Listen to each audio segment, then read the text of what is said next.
If anyone wants to connect to the Wi-Fi, you can connect to guest IOC Wi-Fi if you want. You want me to set the password? It's like O, capital letters OLEICOLA, like Oleícola, the name of the institution in Spanish, but with the O is capital letters. Sí, sí, perdón,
Good morning. To the ones that are online, we will possibly start today with 10-15 minutes delay because of the weather. It's raining cats and dogs, so people are with some delay to arrive. Okay, we still have some of the lecturers have still not arrived.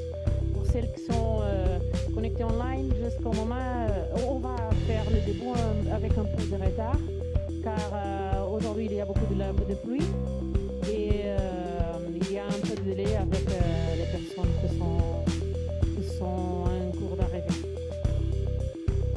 Para los que estáis conectados en línea, vamos a empezar unos minutos más tarde porque como está lloviendo muchísimo hay algo de retraso en la llegada.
Good morning. Good morning, dear colleagues. We think that the necessary time for the people that was camped here is finished. We can start with the first table round of this morning. I think that after this intensive 2 days of work, we have had enough time to put the points over the E's of the main topics. We appreciate a lot the people that have answered this nocturnal survey. But it's important for us to have your opinion. You can answer during this morning the survey, if you can, because our intention is to show the results of the questionnaire in the conclusion of this workshop. So, yeah, we can start with this very, very interested first table round with several companies that have included the sustainability in their strategy. Take the floor, Ms. Paz Fuentes from the Ministry of Agriculture and Fishery of Spain. Thank you so much, Juan Antonio. And thank you so much for inviting the Ministry of Agriculture of the Spanish Ministry of Agriculture to such a relevant workshop that is proving of great interest. Thank you so much, Juan Antonio, and thank you so much to all of the International Olive Council.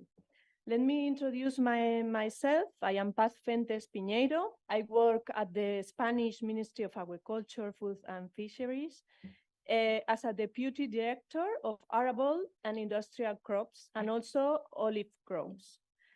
The tasks of this unit, as its denomination indicates, are related to the olive groves, but also we are actually the focal point at the ministry in charge of giving input and collaborating with the Ministry of Ecological Transition in the context of the European Commission proposal for establishing a carbon certification framework. This framework has been explained by our colleague from the European Commission on Tuesday, Julio Volpi, and also by our colleague Ivan Sanchez from the Spanish Ministry of Ecological Transition on Wednesday. Therefore, I'm not going to dwell on this, but I would like to stress that this European system that aims to meet the European Union new removals targets is a solid scheme which will collect quality removals, avoiding greenwashing, and also it still needs technical development. So we must be prudent, realistic about farmers' expectations. I think it is an important question to stress. Without taking more time away from what it is important to listen about the experiences that the speakers are going to tell us about developed projects in the assessments of carbon dioxide removals by private companies, I proceed to introduce the speakers.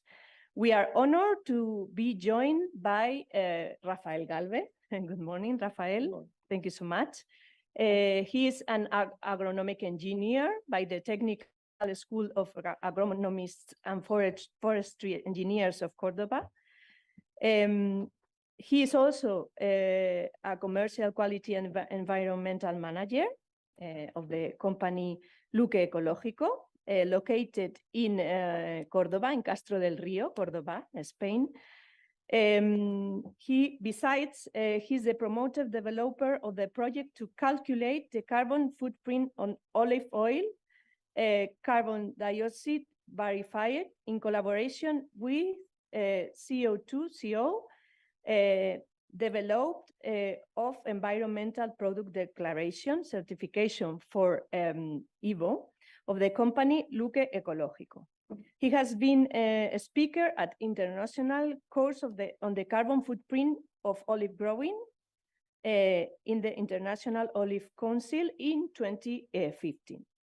Also, we are honored by the presence of Francisco Bañón.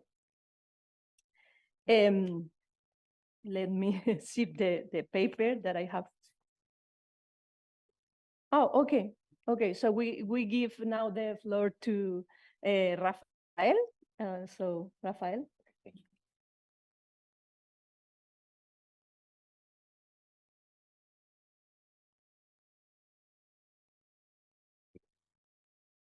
Hey, good morning, everyone. First of all, thank you to the IOC for inviting us to this very interesting workshop about CO2, for explaining you how we live around organic olive oil and, of course, around environmental aspects and CO2, of course. Okay, thank you, everyone, for coming.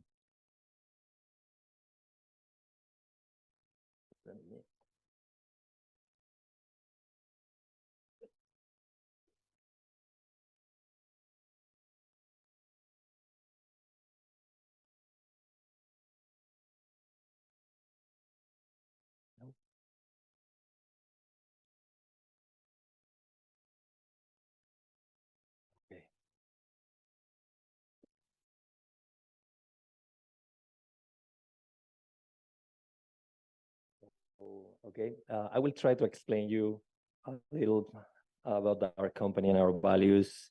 Of course, we will talk about carbon footprint and our experiences around it, okay?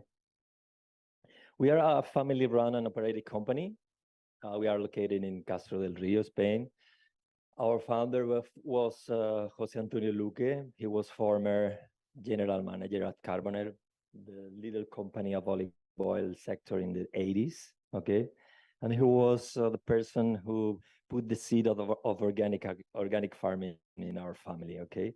We are the 7th generation of solid growers and the 5th generation as olive millers. So, you can imagine that olive oil is in our family, in our veins, we can say also.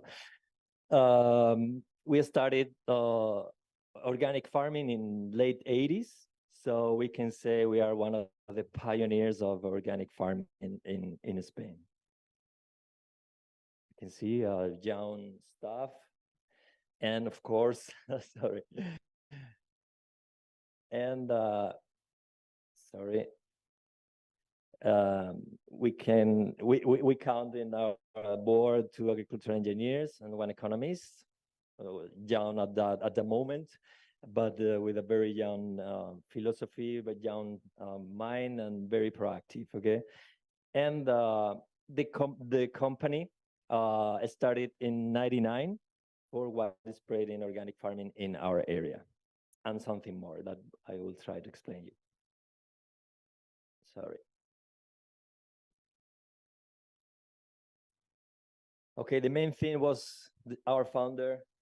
He didn't want to be the first generation in our family to apply chemical products. So he, traveling around the world, he was very worried about how the things were going, and he decided to start a new project around organic farming. So he decided to become organic.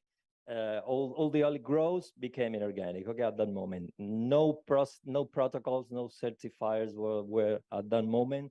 So he was with another pioneers coming here to Madrid for starting the new. At that moment was CRAE, C-R-A-E, for making all the rules and all the regulations. Okay, of course under the European Union supervising. Of course, at that moment, you can imagine that our natural market was the foreign markets, okay? So it's something that I had to say because it's very important in our philosophy. Going to that exigent or those exigent markets, we need to very have very a very high adaptation, okay, to the needs and requests from the customers. Of course, in terms of quality, that's why we started with the early harvest olive oils that are so trendy at this moment. Of course, the quality and food safety, we decided to be IFS certified, and environmental seals like ISO 14000 and now EPD. I will explain a little more about this certification later, and some others like can be vegan and CKF Q Extra for premium oils that are a new seal for the premium oils. Maybe you have heard about it in some other places. Okay, I'm putting some pictures of our estates, okay, during the presentation. Of course, the innovation and proactivity must be in our minds always, because we are going to a very exigent market, as I told you. And environmental projects are so important also for mixing with the new products. In this case, for example, in 2006, we started a biodiversity project for preserving the varietal pajarera, indigenous from our area, from Castro del Rio. So we decided to make a limited edition for not losing the olive grove and not losing this highest quality olive oil. In 2020, we decided to start a low inputs project through Blanca varietal and making another line of olive oil called Take a Walk on the Organic Side. I will show you later, okay? And okay, at that point, organic was not enough for our clients. They were demanding some other things. They asked us, okay, what you are organic, but what you are doing for us? And I need something that I can touch, you know? Okay, so no chemicals, we are preserving the ecosystem, you are making traditional practices. Okay, we were a little confused, I must tell you, but we started to read some studies, some reports, for example, these ones of IPCC in 2007. Global warming rate has been higher in the last 2 decades than last 1,000 years. Okay, it was something that shocked our minds, okay? Okay, we are in the organic sector, we are doing a lot of things about the preserving the environment, but people need something more. So we started to talk about CO2 and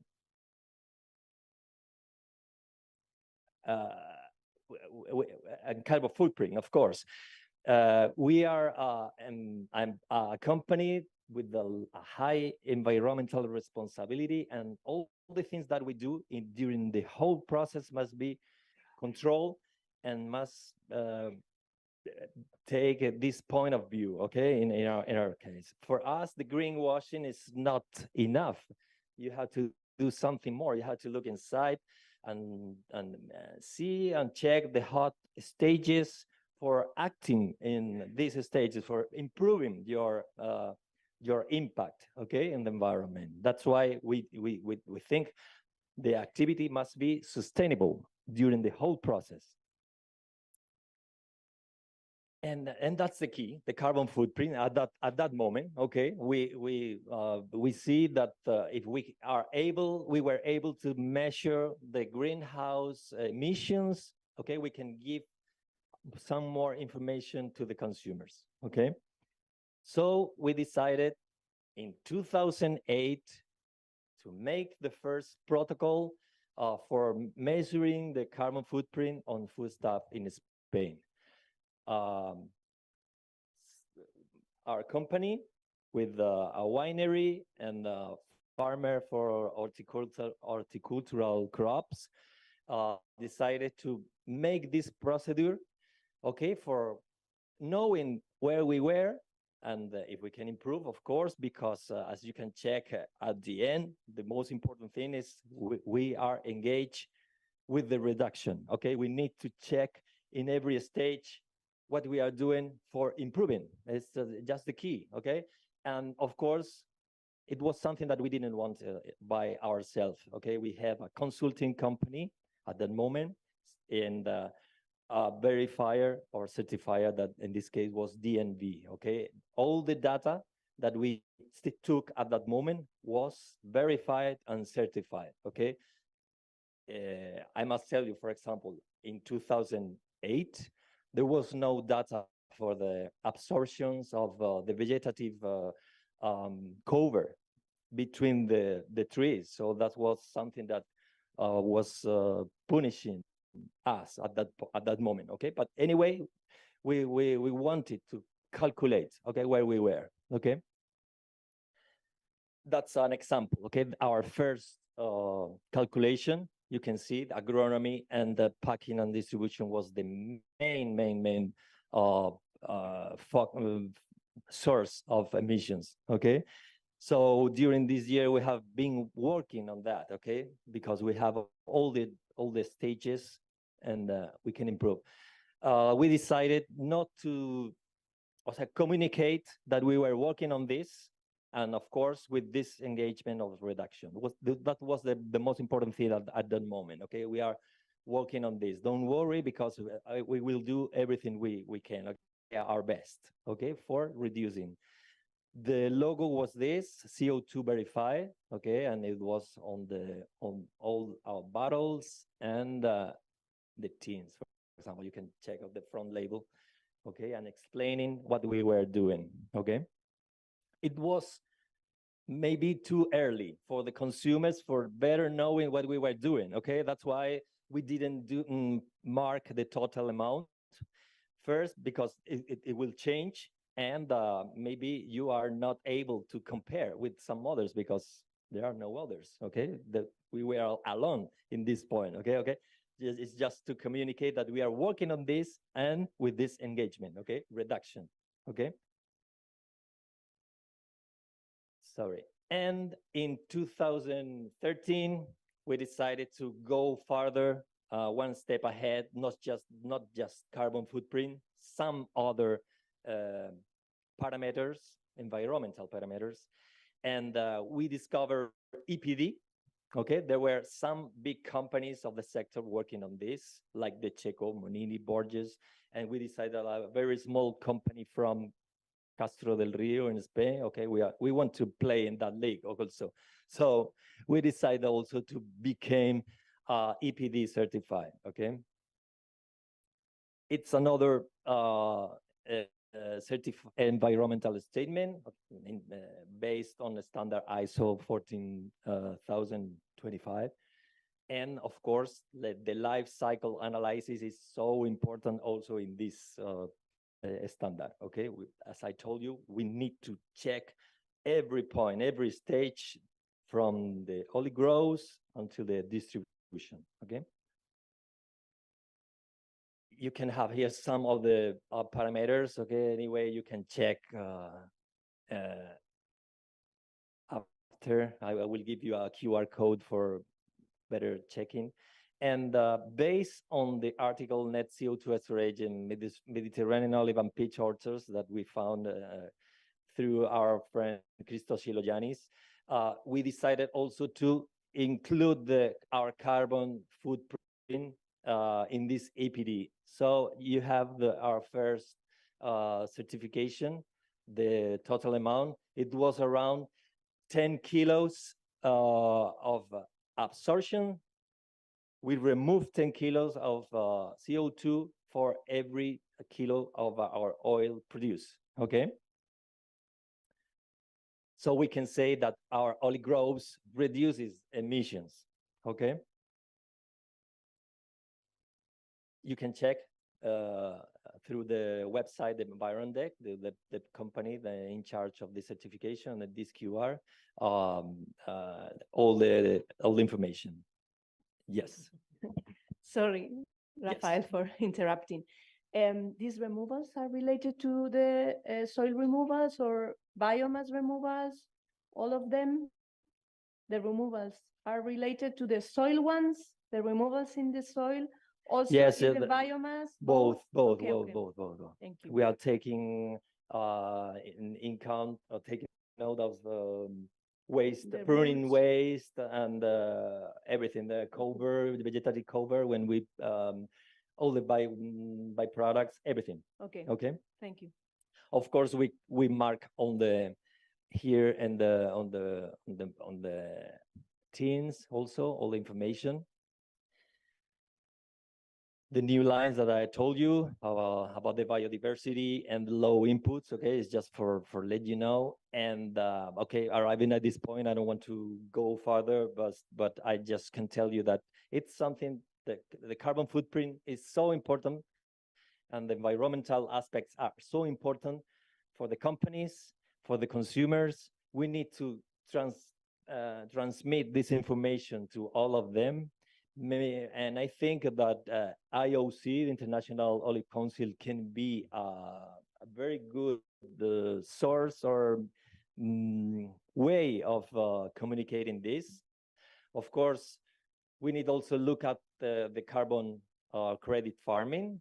Maybe you are involved with this new scenario. Yes, you're right. Of course, we are involved with some of them, and anyway, we are always thinking about it. And you have all the contact details there. If you need some further information, I will be happy to help you. Okay, thank you very much.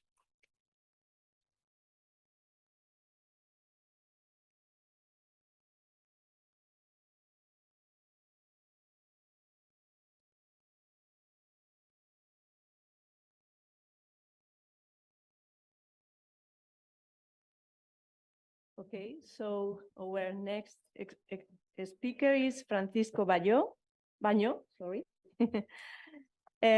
Relating to his education, he graduated in law by the University Complutense in Madrid.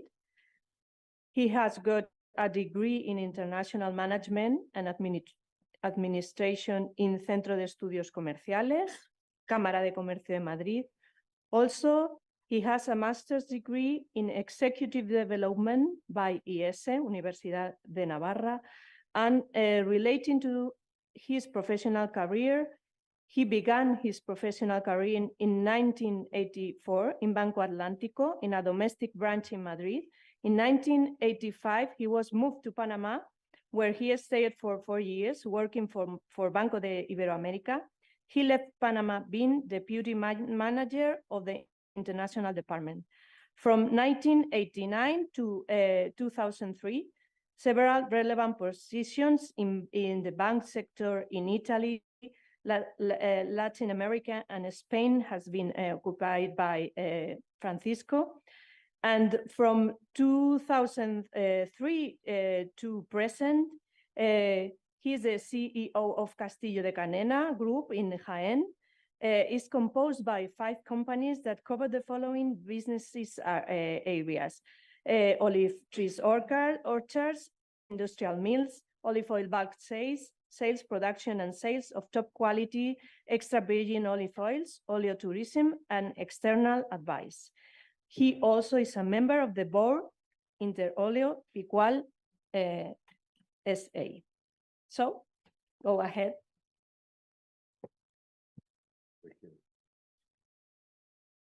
Thank you. All right, good morning.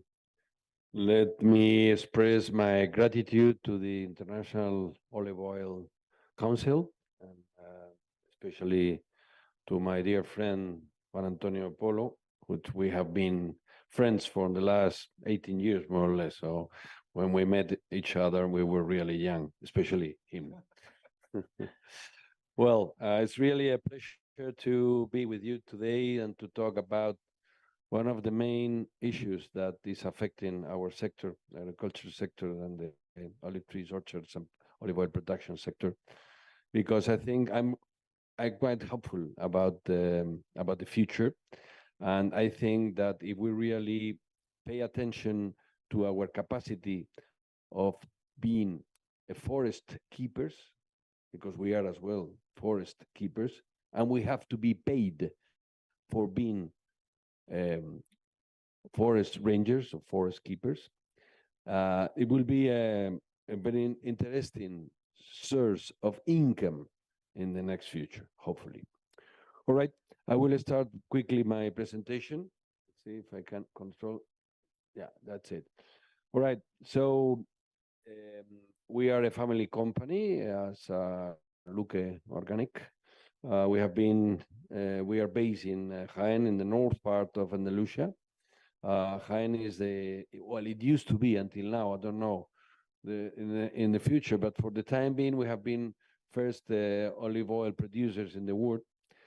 In fact, in a good crop, we can produce 20% of total olive oil production worldwide. So not this year, unfortunately, we have a terrible harvest, unfortunately. But anyhow, since the generation of my sister Rosa and myself joined the company 20 years ago, we were focused on 3 or 4 values. First of all, to internalize our company.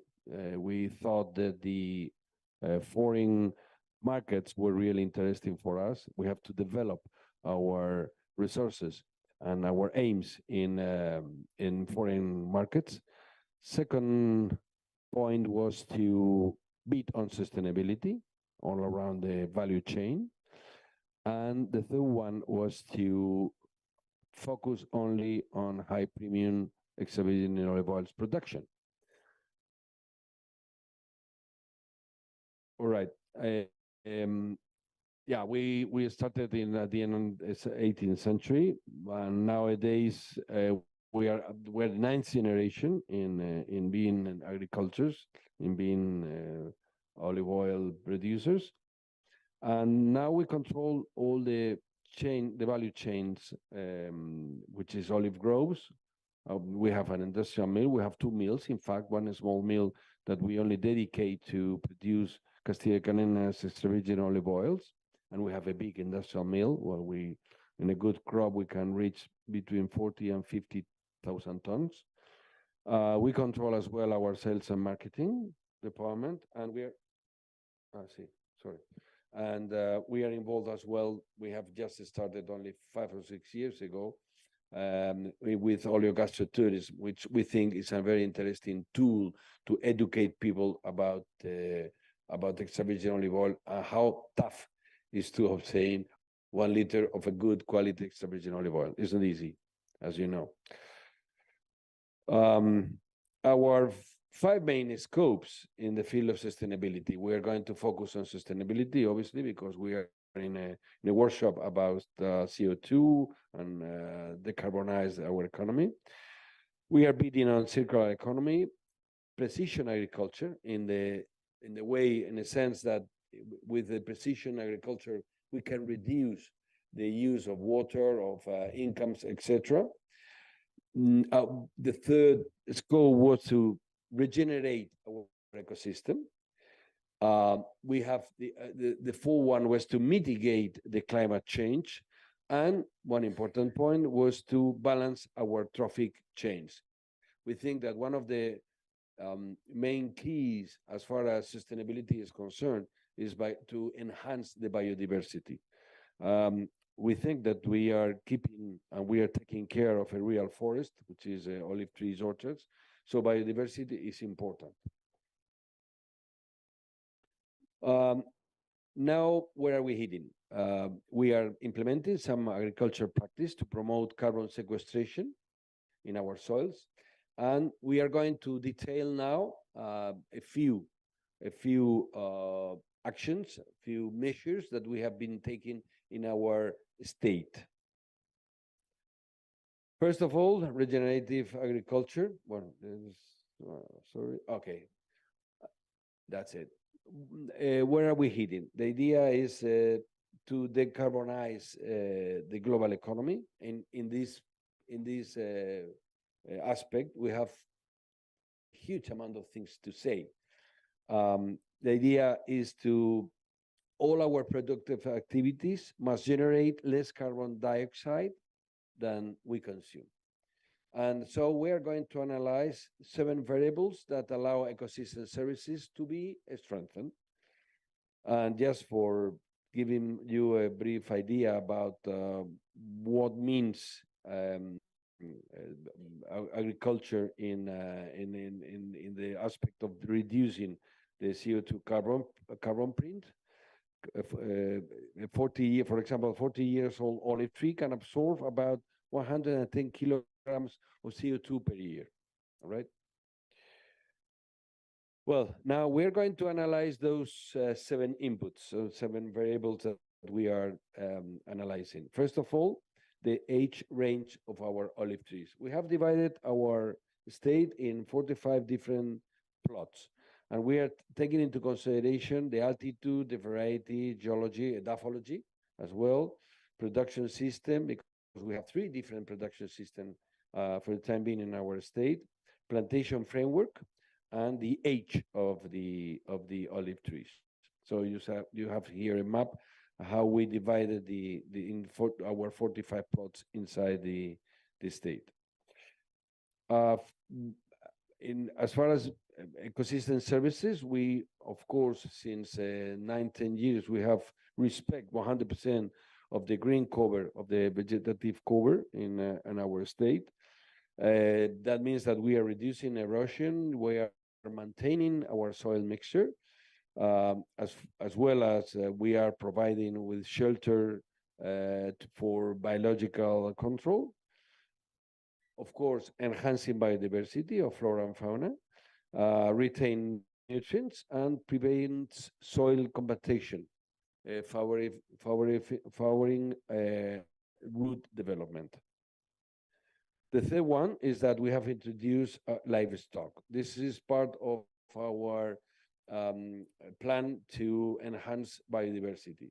We have, for example, 600 sheep from Segura race, raza segureña. We have donkeys, horses, we have goose, hens, we have black pigs. So the idea is to enhance biodiversity and once again to join the livestock with agriculture. For thousands and thousands of years, both activities have been together. So now we have once again tried to merge them. You know? For one diverse landscape, we have been planting, for example, beech trees, vineyards.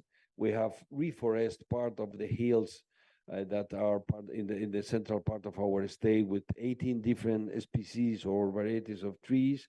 We have introduced these 600 sheep, and we are planting as well some wheat, for example, 3 or 4 hectares per year in order to allow birds to eat, to feed them. We are in some plots that they are under Demeter certification, biodynamic certification.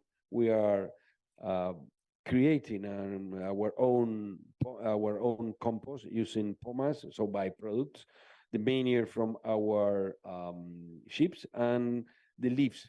When we clean the olives, obviously we obtain leaves, and so we are merging those 3 elements to produce and to create our own compost. As far as we are taking care of our pruning waste, shredding them and creating biomass. All right. 6th one is promoting biodiversity. This is one of our first aim. The idea is that we, since the last 10 or more or less 10 years, we have banned pesticides. We have 0 pesticides. We have been only on biological fight against the pests, and we don't apply any herbicide as well.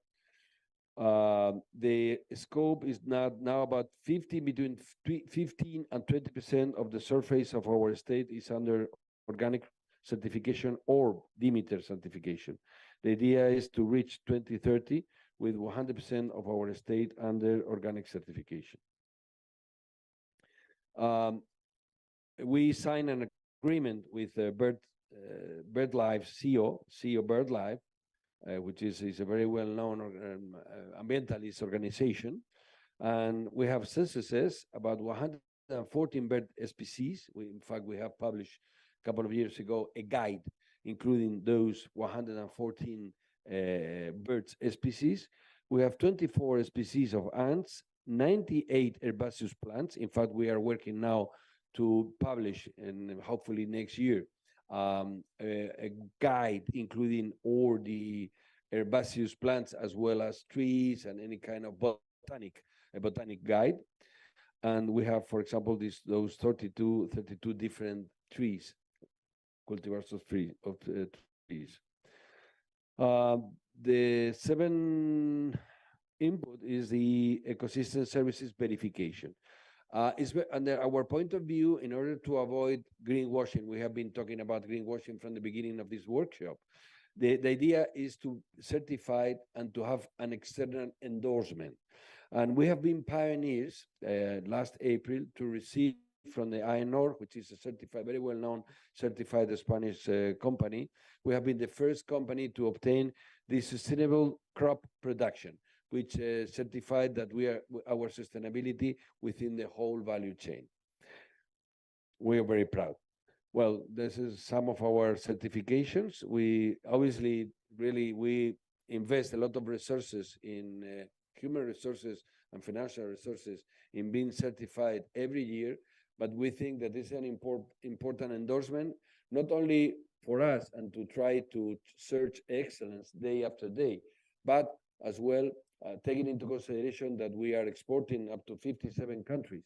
Of course, our consumers are very sensible to sustainability and to biodiversity. So we think that we feel very happy to every year receive this certification and to work hard to improve year after year.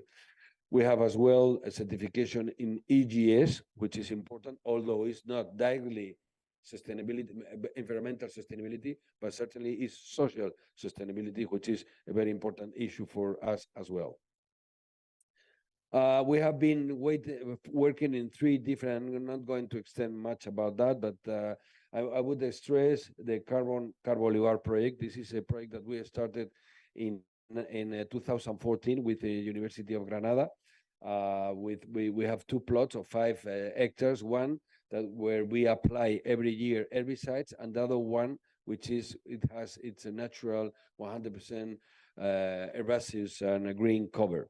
And we are analyzing, well, the University of Granada team is analyzing year after year how the plot which has this 100% vegetative cover it's really it has a double sink effect with the CO2 gases. We are as well member of Sustainoliva and Agro Region Carbon, which is a brand new project that we are developing with Azoya project and AENOR, which will certify the whole project. Now is the last slide, and on a way, it's the most important because it's a resume of the whole presentation. What we want as farmers, as family involved in olive trees, orchards, and extra virgin olive oil production.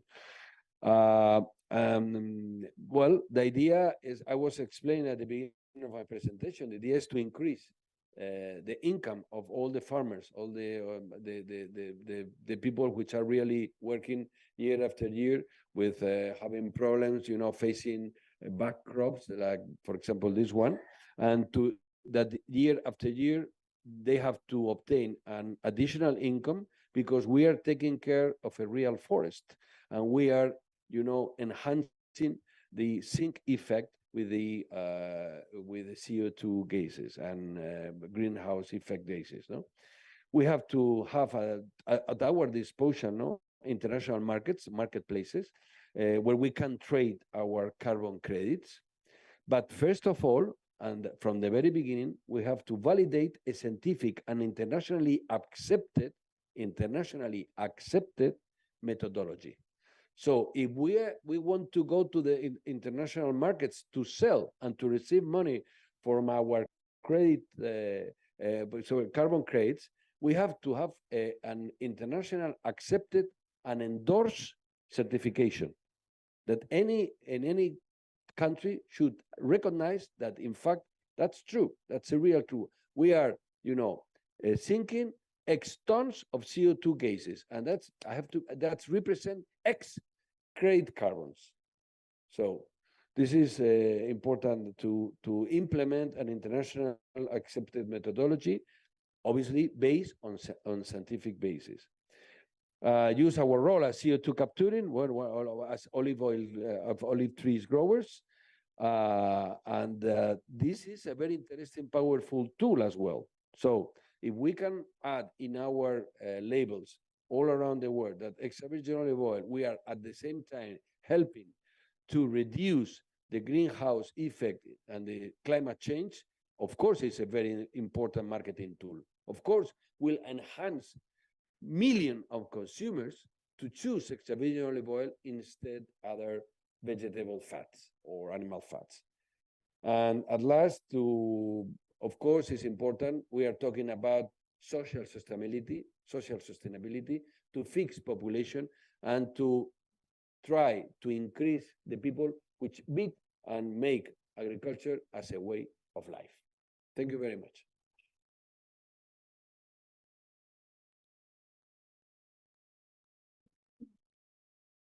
Thank you so much, Francisco, for your wonderful presentation. Also to Rafael, congratulations for all your amazing career and also all the amazing projects that we are seeing today. Our last speaker is Glenda Haas. Glenda is a lawyer with a bachelor in business administration, specialized in economic law. Glenda has always been interested in studying food. When looking at an ingredient so present in her daily life, olive oil, she decided to research it and came across something that surprised her. She discovered that this is the second most fraudulent food in the world. This information contributed to changing the course of her professional career, and together with her father, Glenda created a project that initially seemed impossible to get off the ground, cultivating olives in Brazil and making this culture so perennial and ancient, the legacy of the family. She left her career behind to dive into the challenge and universe of olive farming and olive oil tasting, which she specialized in the United States, Italy, and Portugal. Back in Brazil, everything became clearer.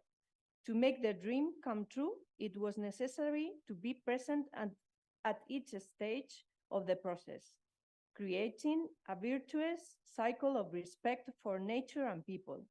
Today, she coordinates the team of professionals dedicated to the cultivation of olive trees and the production of extra virgin olive oils at Lagar H, which is now carbon negative certified.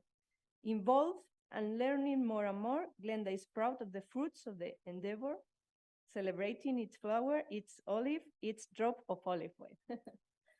So poetic.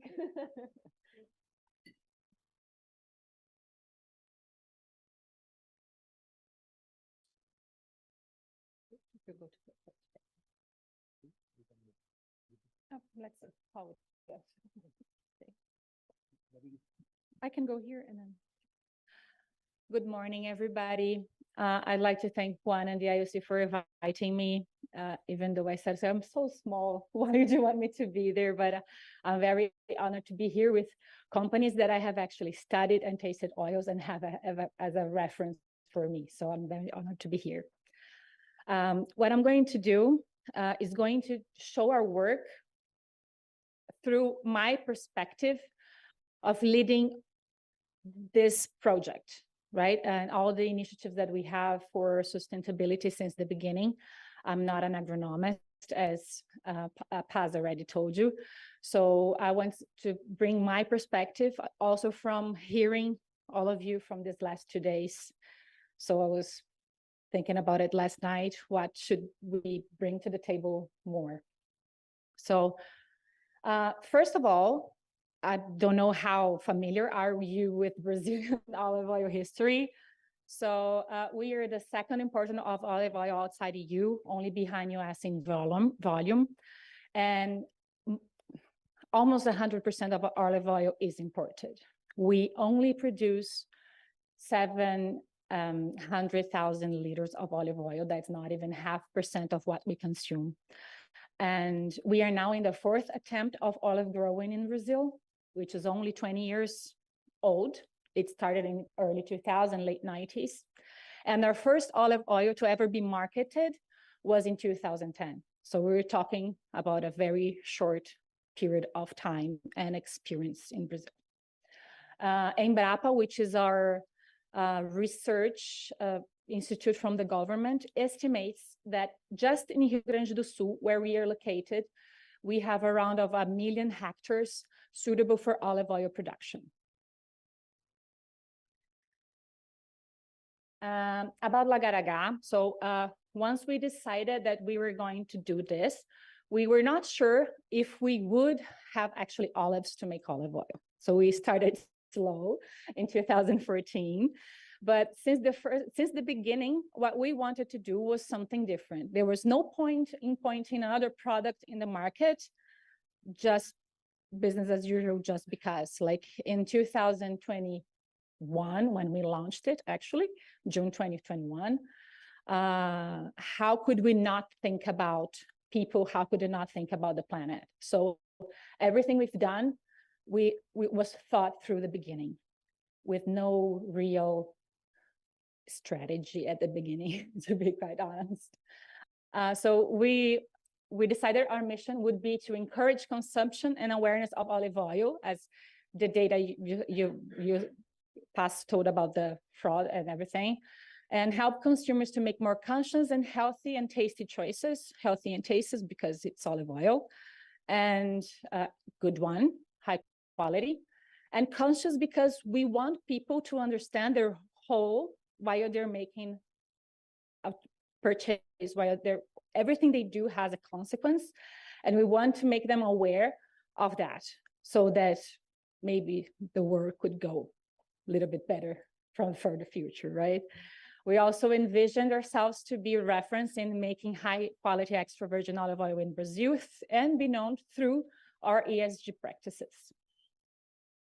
And we do all our work guided by our values: ethics and transparency, quality and innovation, health and wellness, education and awareness, and positive legacy, because the future is too important not to act today, now, as we've seen how important it is in this workshop. So this is our structures in this moment. We have 170 hectares that we grew slowly through the years, not many years, but 9 years, of a potential of 2,500 hectares in the farms our family own. We are a single state family. We just did our first olive oil was done in our farm in 2022. We wanted to be in 2021 when we launched it, but pandemic got a little bit us, so it was hard to get it finished. We are located in the south of Brazil, in the city of Cachoeira do Sul. And we also have native forest area, reforestation area, okay? And we are a very small group of people, really. So when we were doing things that we wanted to do, we were doing just because we thought they were important. We thought we cared because we cared. And the first step that we did after we launched was to look into our ecosystem of our activities, what we were really doing, and how was them important or not? Should we keep doing it or not? How much money we're going to spend that or not? So the first, what we did was we looked for B-System, which is a organization that has really high levels for transparency in ESG practices. Then they have a tool called B Impact Assessment, where you can go there and put, I do this, I do that, but it's a lot harder than it sounds. So we hired 2 amazing women that help us to put all our information, that also because that's very time consuming, so we didn't have time to do that ourselves, but they help us all throughout this process with many meetings and visits and everything. We are now B pending, and we are being audited for the final seal. Once we put all that in in this tool, we found out that we were taking action in 16 of 17 of the SDGs from on a global compact. So 94% of them. The only one we don't take action is ocean water. But I envision something on that, not now. So then we looked at it, like, what is important of that? A lot of stuff, but here you're talking about carbon. And we do think that carbon is the main key indicator for climate action, of course, because it actually has an impact in everything. Water flows and temperature and produce, so in products, how to produce and all. So the main thing, I think that the most complex thing when we started doing this was to understand what our limits were managing and operational to assess the primary info, because we were doing that at Lagaraga, the company that makes olive oil, but we also own the land. And we also own land that does something else, so other stuff. So we had to, we mapped everything, and we understood that our limits were just the orchard with our oil extraction production, and we included distribution. We did scope 1, 2, and 3 for all of them, because distribution is a part of the impact we cause, because if there was no our products in the world, we wouldn't be distributing anything. So we put distribution in also in the assessment. And we use that methodology that we've been talking yesterday mostly. To assess primary data in the orchard, we had the sources of emissions and the sources of removals, and all the information around them from the land use, agricultural practices, and transportation, just of course emission. Use the GAG tool and had the Brazil emission database factors, which probably is different than here, right? Here are the actual activities that we were looking at. Fortunately, we were small and just starting, so we had a lot of information easily. It was just very time consuming. But one thing that it caught my attention was that we did this assessment for 2021 and 2022. I'm going to show you the results for 2022. But in 2021, we had 80% more emissions in the orchard. And it's due mostly because we planted a new orchard. Because to plant trees in Brazil, to plant an orchard in Brazil, we need to put a lot of limestone, a lot of other stuff.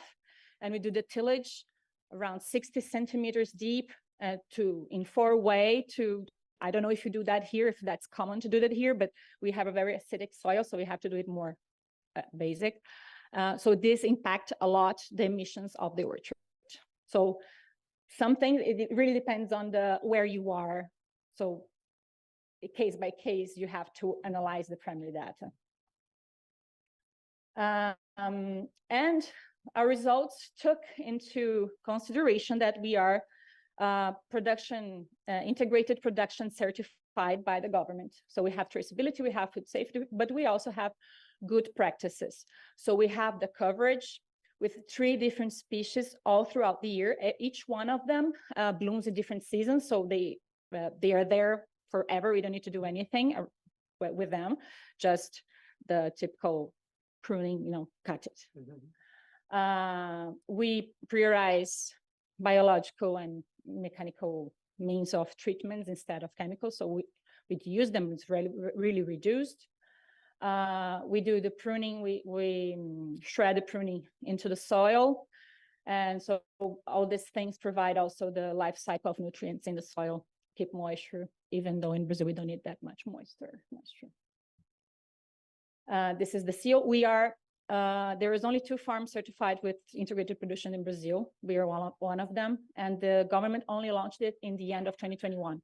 So our 2023 harvest is certified with integrated production. This is the result for our removals from the orchard for the biomass. And why is it just the biomass? Because the soil, we took the analysis from the soil, and we need time to check how much it actually sinks. And then yesterday, with all this discussion baseline, I was like, well, what is going to be my baseline? Like this that I did like 10 years ago, the one that I got the growth in 2021. So I have kind of like the soil prior to all these things, or a different area to give me a baseline, right? We don't know. So, and this was actually done like measuring the trunks and the canopies and put into the database. So the soil is not there. There is also not there the new area from 2021, around 50 hectares. So we're not counting them because the trees were too small. And agro-industry emissions. So of course we have to lower emissions. And this was something we did. And we really like this project because we did it to be very efficient for quality. And we actually got LEED engineers. LEED is the certifying agency for green building. And they study all the process we had and designed the building to be self-sufficient in water, energy, and zero carbon. And the difference here is like in Brazil, we harvest in the summer, in February, March, with really high temperatures, around 30, 35 degrees, sometimes 40. So we have to keep things cool, right? So we harvest, we have a cold chamber. So the fruits wait there, they don't wait in the weather, in the heat. Our mill itself is with the cold bainery. So the chiller has to chill the water to 5 degrees. We already did it with 2 to keep it really cool because the weather outside is 40. Inside, we have air conditioning. So our energy over there should be really high. So we got the panels, the solar panels. So we don't have any necessity of extra. We are self-sufficient in this energy, and it is a lot of energy that we use. And this is the emissions. So you see the emissions are very low. The 74% of agro-industry emissions are distribution, is scope 3.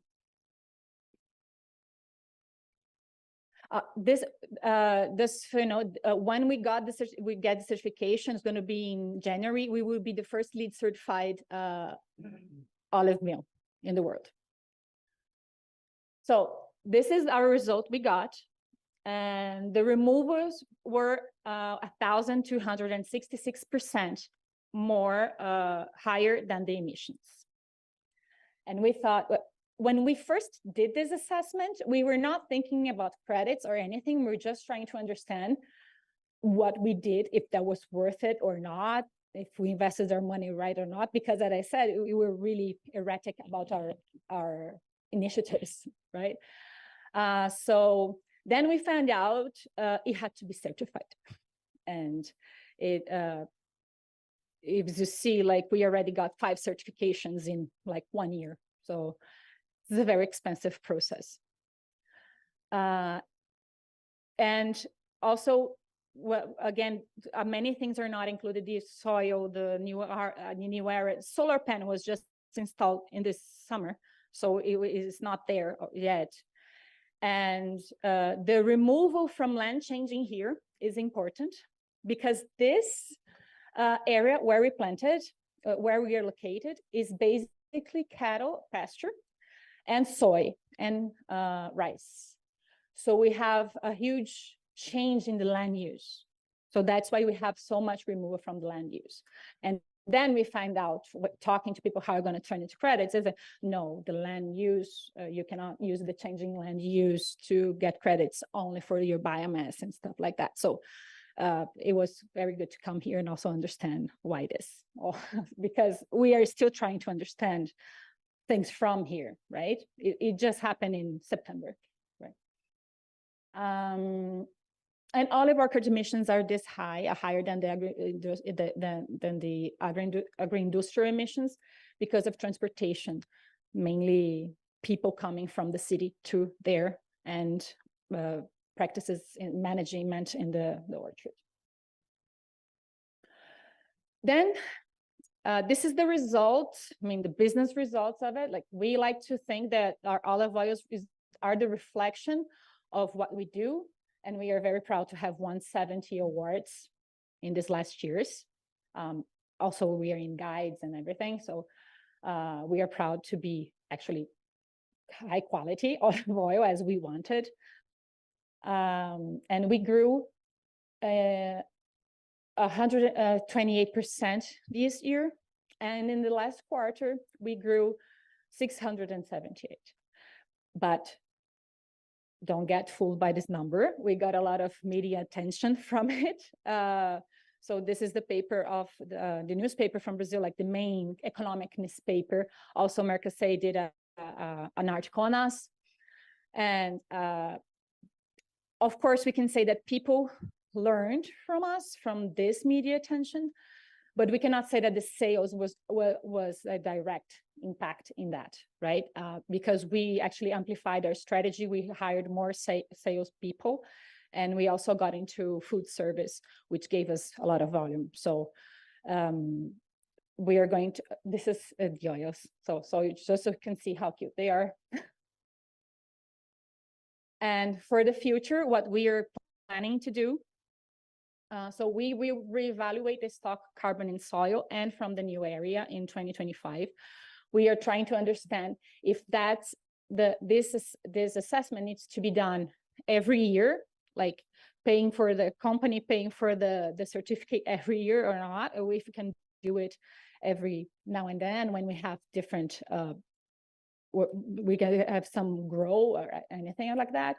We'll add life cycle analysis to include packaging this analysis also, because we here, I think everybody uses single-use glass, and that's a huge, has a big carbon footprint. And we will increase bottle and packaging for information about sustainability, because we are still using the labels that we have when we first launched. So we improve this communication to check if there will be increase in sales in the point of sales. And also we are trying to understand the possibility of carbon credits, if that's worth it, because we also learned that we are too small to file for a project. So we need other producers to do that. We need at least 500 hectares. In the beginning, when we first looked at it, it was 10,000 hectares of forest in the Amazonia. Most people in Brazil are working with that. So then we found out someone that said that 500 was enough to have a project. So we are still trying to do that. Or we can have someone to invest in growing to 500 hectares to explore this carbon credit that we would have. So we were studying and understanding, really. And then with all this, we can project sustainable growth of our business as we want to do. Thank you so much.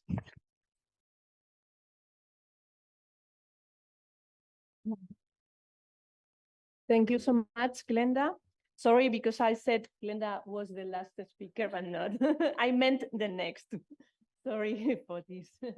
And finally, our last but not the least speaker is Fotis Sousalis. Fotis Sousalis has a degree in food science and a master in science in food technology and quality assurance. He joined Terra Creta in 2005 and has served in quality and commercial positions. In 2016, was appointed as general manager and lead the company into a clear orientation of sustainability and premium quality.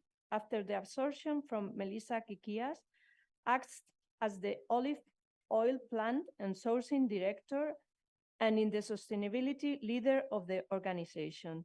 So, Fotis, you have the floor.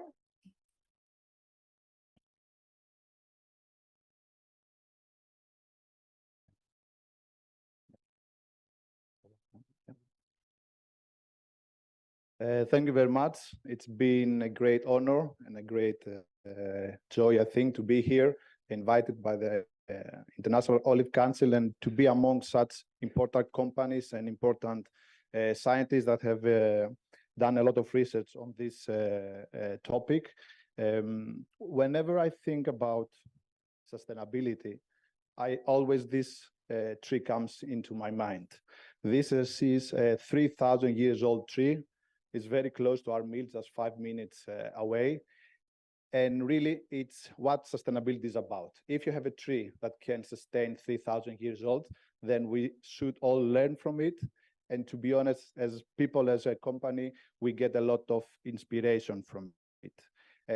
This is a natural monument, and many people visit it. So this tree is really the center of our brand philosophy. I will not go into detail about our brand philosophy, but sustainability is a key pillar in that. And I will elaborate this more on this. I will very briefly present you Terra Creta, spend some time on the sustainability initiatives we have taken, and of course, focus on the carbon footprint and what actions we have taken there. So Terra Creta is a company based in Kolimvari. This is a PDO region in the western Crete, so South Greece. It's a place where almost 100% of the land is cultivated by olive trees. So olive oil really runs into our blood. We are a vertical organized company. So we have the mill, we have the bottling unit, and all around us are olive trees. So as a company, we started in 2001. We established the bottling unit. Then we established the mill in order to control quality. But we realized that we should go into the primary production. All this effort we've done brought to us a lot of recognition, awards. We were very proud to receive a Mario Solinas Award in 2021 and to be listed among the top 10 extra virgin olive oils in the world ranking for 3 consecutive years. The products are exported to 43 countries. But as I was saying earlier, we realized that we have to look deeper into the primary production. So in 2014, we started investing into the cultivation. But here is very important for you to understand that in Greece, there are no big farms. The average farmer owns only 1 hectare of olive groves, and usually this is split into more than 10 little plots. So that makes it, from an industrial perspective, really, really difficult to control. However, this gives us, I would say, a specificality. It gives us something which the big, probably, cultivation system cannot offer. So we started investing that. Here you can see the farmers harvesting the olives and using crates after our advice, instead of the jute sacks, the bags that really destroy quality. So we went vertical. We introduced innovation. When we produce the award-winning olive oils, we use a refrigerated truck to transfer the olives from the field to the mill, because usually we have high temperatures as well. We are very south in Europe, so we have high temperatures during October and November. And in general, we were investing, and we reached a point which this is like a typical photo of an olive grove of our farmers. So you can see a landscape which is very much alive. It has a lot of cover. This is wild cover. It's not cover crop. And it's full of biodiversity. There's a very nice water management because all the moisture is kept into the soil. It's a very healthy soil, and that's very easy to understand. And of course, we were never thought of carbon sequestration. So that's something new that is coming. And I think we have to incorporate it into our vision going forward. So at some point, we realized that everything we were doing, from the olive grove all the way to the bottle, there were many elements of sustainability which could come together and formalize a proper sustainability system. So we named this as Our World 2025, and it's based on 3 pillars. The most important is the Olive Academy. So this is the work we do with the farmers, and I will elaborate more later on. The farmers have very strict conditions to be part of our Olive Academy. They're not allowed to use any glyphosate. They're not allowed to till. They are not allowed to burn the branches in the field, which is, I would say, a typical procedure, unfortunately, in Crete. And they have to use less chemicals, less fertilizers, all this to be through scientific advice. The second pillar is the harvesting, the milling. So whatever we do in the factory, I could say that that's the easiest part. This is within our control. We analyze it, we see what we can change. The company can invest the money to make the change, so that's the easy part. And the last, which is also very important, is the ethics.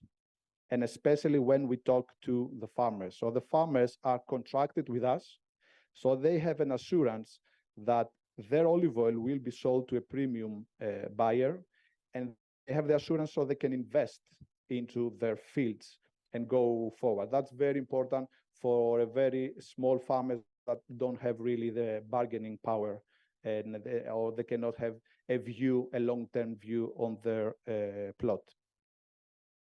So let's see more about the Olive Academy. This is based on 3 main elements. The one is the consultation we do in the field. So our agronomists going in the field every day, checking, advising, giving direction to the farmers. A very important pillar is education. This is done through the cooperation with Elgo Dimitra. Yorgos Koubouris' team has done an amazing work. We have created a program, a year-round program, where the farmers are properly educated through seminars by a scientist, so they can increase the knowledge level. So that this would make it easier to introduce more things and to take the right decision at the right time. And last is the smart agriculture. So we have introduced new systems to them, more knowledge, more data, I would say, so they can use them to make the right decisions. And all our farmers are audited on 44 different questions that are have to do with sustainability. So we get a sustainability score for each farmer and for each team of farmers that we operate. So let's see very briefly the smart agriculture. We have installed meteorological stations to cover the region where we are operating, and each farmer through software gets in his mobile phone directions, whether to irrigate, whether to spray for the olive fly. And so we are developing all that, and I think this is a very important tool. This is the map where you can see the area that we cover through the stations that we have installed. And of course, a lot of research. These are some research automatic olive fly counting devices. So this is counts the olive fly population automatically. We get the data into our computer, then we can transfer this to our farmers so they can go and spray against the olive fly. And all this was gathered together into a sustainability report. This is available in our website. You can see it's a very detailed and clear on what is the way we work and what we see for the future. However, working on this and having even very good results, we found that it's very, very difficult to communicate it. And here there are 2 major, I would say, customer groups. The one are the retail buyers. The retail buyers really don't care about all this stuff. I'm very strict. It's nice to have, they like it to see it, but at the end of the day, they want to know that you're not increasing cost. That's the major element for this. The second most important focus is, of course, consumer. Consumer really don't understand traceability. Sustainability. It's too big a project. It covers all the supply chain. So for them, it's very, very difficult to comprehend in the 1 minute that can offer to your brand.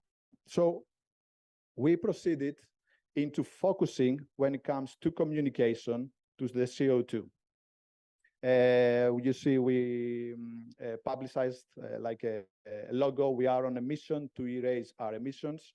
So we proceeded, we measured our CO2 emissions or the CO2 equivalent emissions, and we used a CO2 labeling to demonstrate this to the consumer. Here we have one major problem. It's emissions. It's not, it doesn't take under consideration absorption. And we will discuss later on this. What we saw is that despite being very difficult to communicate sustainability to the consumer, if you are really strong on sustainability, if this is really a real part of your philosophy, then the consumer understands. And he comes back and rewards your offer.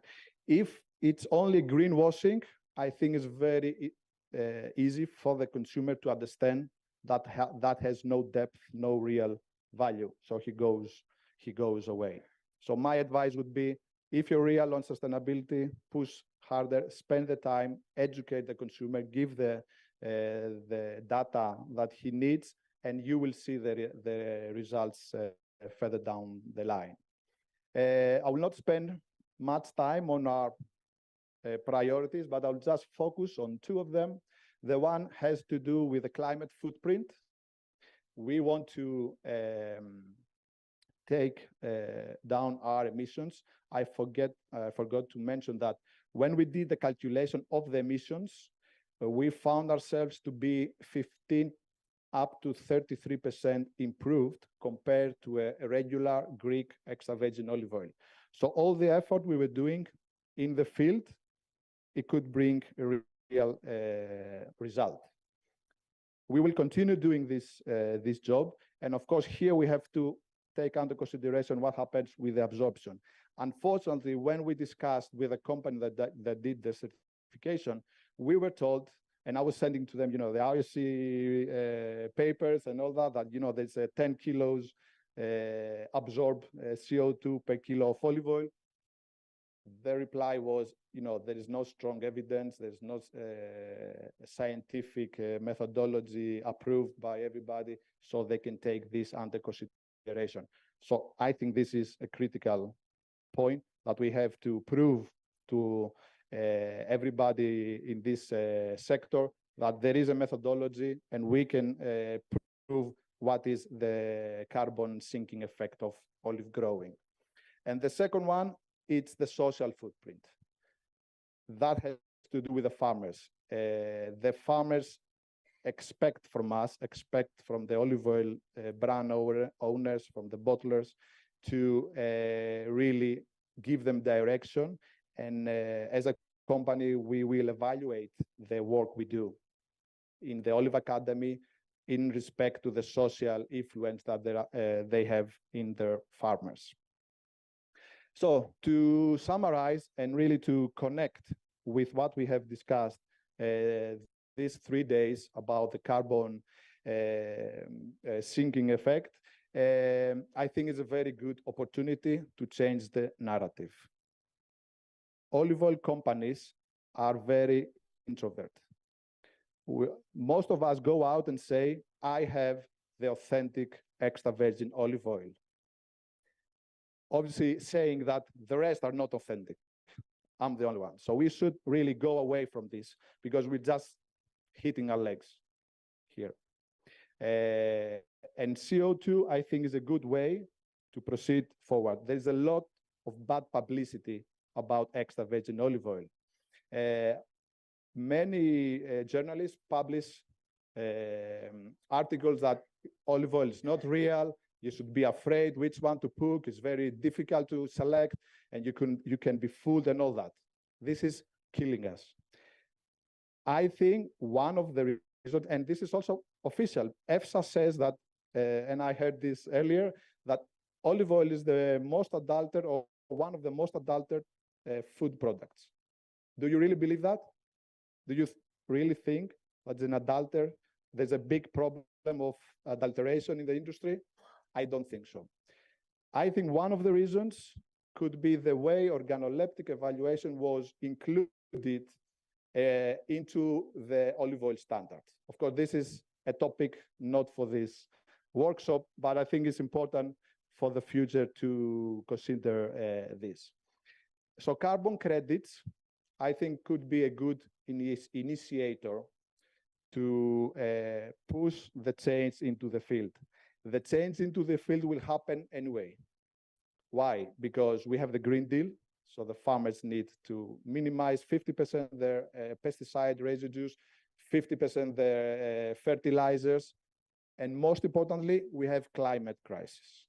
So they have to find ways to increase the stability of their production. So they will start researching. So this will happen.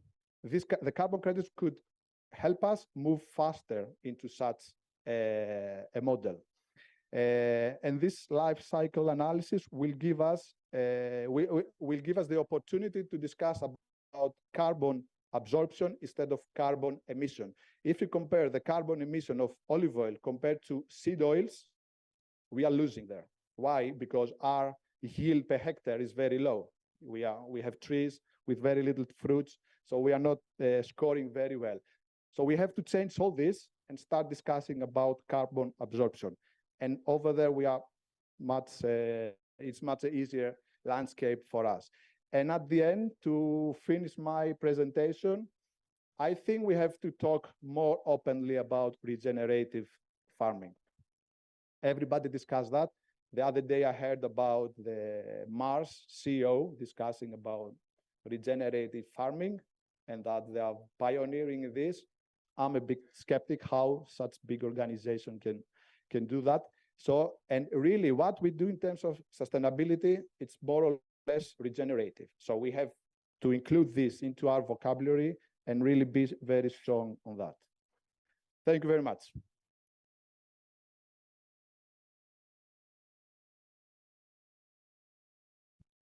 Thank you very much, Fotis. Thank you, the four of you, for sharing with us these wonderful projects. We could say the four of them are flagships of how things can be made or should be made. I do not know if we have time for a debate or some questions. I have some. I think that given that we started 15 minutes before, more or less, we can put these minutes for the break. And I think that it's most important to have the discussion and to give the opportunity to the audience to ask any question to the interested presentation. I think that we have dedicated 10 or 15 minutes for the debate if you want, and then only have 15 minutes for the break. Are you agree? Okay, thank you. So we give the floor to the audience, Juan Antonio, or? Okay, I start. Okay, I break the ice. Okay. So I have been told that you have been preparing the presentations, focusing on some questions that Juan Antonio told you, but somehow you have answered already questions such as why, how, and when environmental sustainability was integrated in your strategy, or which are the main topics you are working on: water, climate change, byproducts, and so on. But I would like to add some questions. At the ministry, we do believe it is not possible to address all the environmental challenges without getting a confident consumer. I think Fotis pointed out this already, and without getting the products valorized.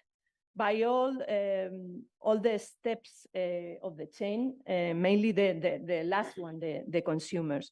So do you join all these sustainability paths, all these strategies of your projects with divulgation programs, maybe in local markets, or maybe you don't need it because you are seeing increasing interest of consumer in your products, or so that would be the first question. Who wants to?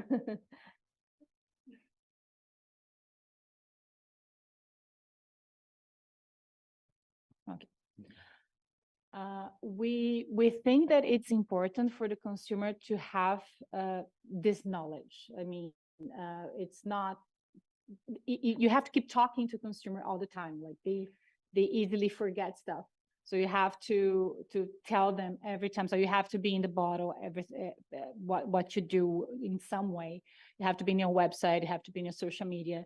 You have to keep dialoguing to the consumers, to your community, so you can gain fidelity and they understand your product, right? So not saying, I won a contest once, or I am carbon negative once. It would not change stuff. Like you need to put money into communication of all the differences you do, all the different things you do, so they can evaluate you. Otherwise, they will be seen in the market and they would choose the cheapest.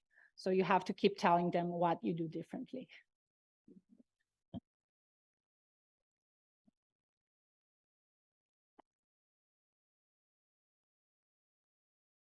I've been talking about this during my presentation. Okay, for us, it was very important to let the people know that we were working on this matter. Okay, we are taking care of the environment, working about the CO2, but they need to know that they can compare also the information on the labels or on the websites, because if there is no standard procedures for calculating, it will be a problem. Okay, that's the main thing. Okay, they need to know, society needs to know and wants to know, but there must be a standardization of all the information. Remember that we didn't want to give the total amount in 2008 because there was just our information. There was no other for making a comparison. So maybe it could sound bad, because at that moment we were not absorbing, we were producing. Okay, maybe you find our bottle and you say, okay, you are making emissions, you are not absorbing, maybe you are organic, you must be below zero, so maybe you can disturb the consumer. So the standardization is the key, for better understand the information. Thank you. Thank you, Glenda and Rafael. And yes, go ahead. Well, I absolutely agree. Under my point of view, and we have been receiving in our state dozens of different clients all around the world and guests, because our oleogastro-tourism, as we would like to stress. And on a certain way, all of us, or the group that we are joining here, have a certain, quotation marks, statistic blindness. You can not even imagine how people doesn't know nothing at all about extra virgin olive oil, about olive oil, about olive tree culture, nothing. They don't even know that the olives come from a tree, a 3,000-year tree, 1,000-year tree, 2 centuries-year tree. They don't know that we are really, and I will repeat once again this concept and this message, we are as well forest rangers. People respect a lot, for example, in the States, the natural parks, you see, and they are very keen about their natural parks. But we have in Southern Europe, in all the Mediterranean area, largest forest, which is made by our own olive trees. So if we can increase the culture, the knowledge, and the education of, hundreds of millions of people that really they don't know nothing about extra virgin olive oil, we will reach a step forward in increasing the consumption of extra virgin olive oil. So education, and education in all this holistic part of sustainability. Thank you so much, Francisco. I totally agree with you. I do not know if just I we want have like time very oh, shortly sorry. to add something. Once I met a marketing guru. So he made a very nice presentation about all the mega trends of that year. And I was very surprised to see that olive oil could easily fit into all these mega trends of food consumption of consumers. So I asked him, we are vegan, we are sustainable, we are healthy, we are superfood, we tick all of them. So why olive oil is not? It's only like 2% of the global consumption, and it really comes to us. You could be the best if you don't go out and publicize. Like you say, that we have to spend on marketing and we have to find tools how to make our story.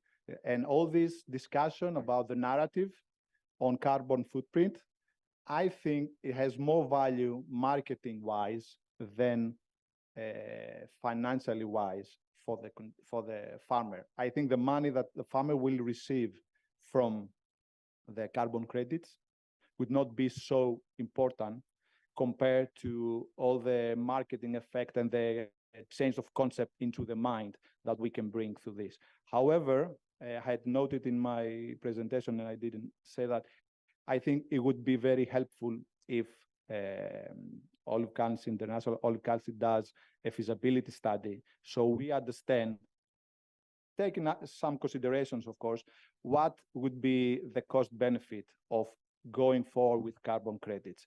It could be minimal, and I think all of us here, we take sustainability action not because we think we're going to get rich for that, but because we believe in that.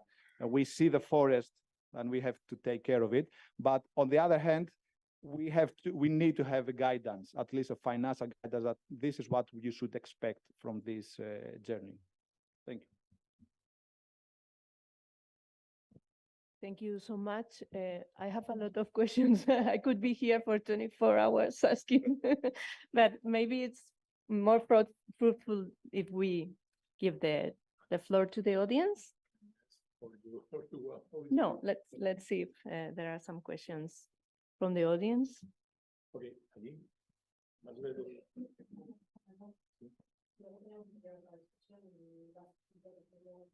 Sí.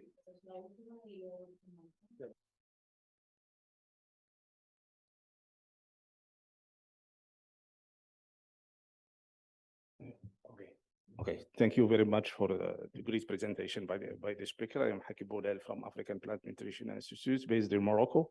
I am very interested to the calculation and the method for carbon sequestration.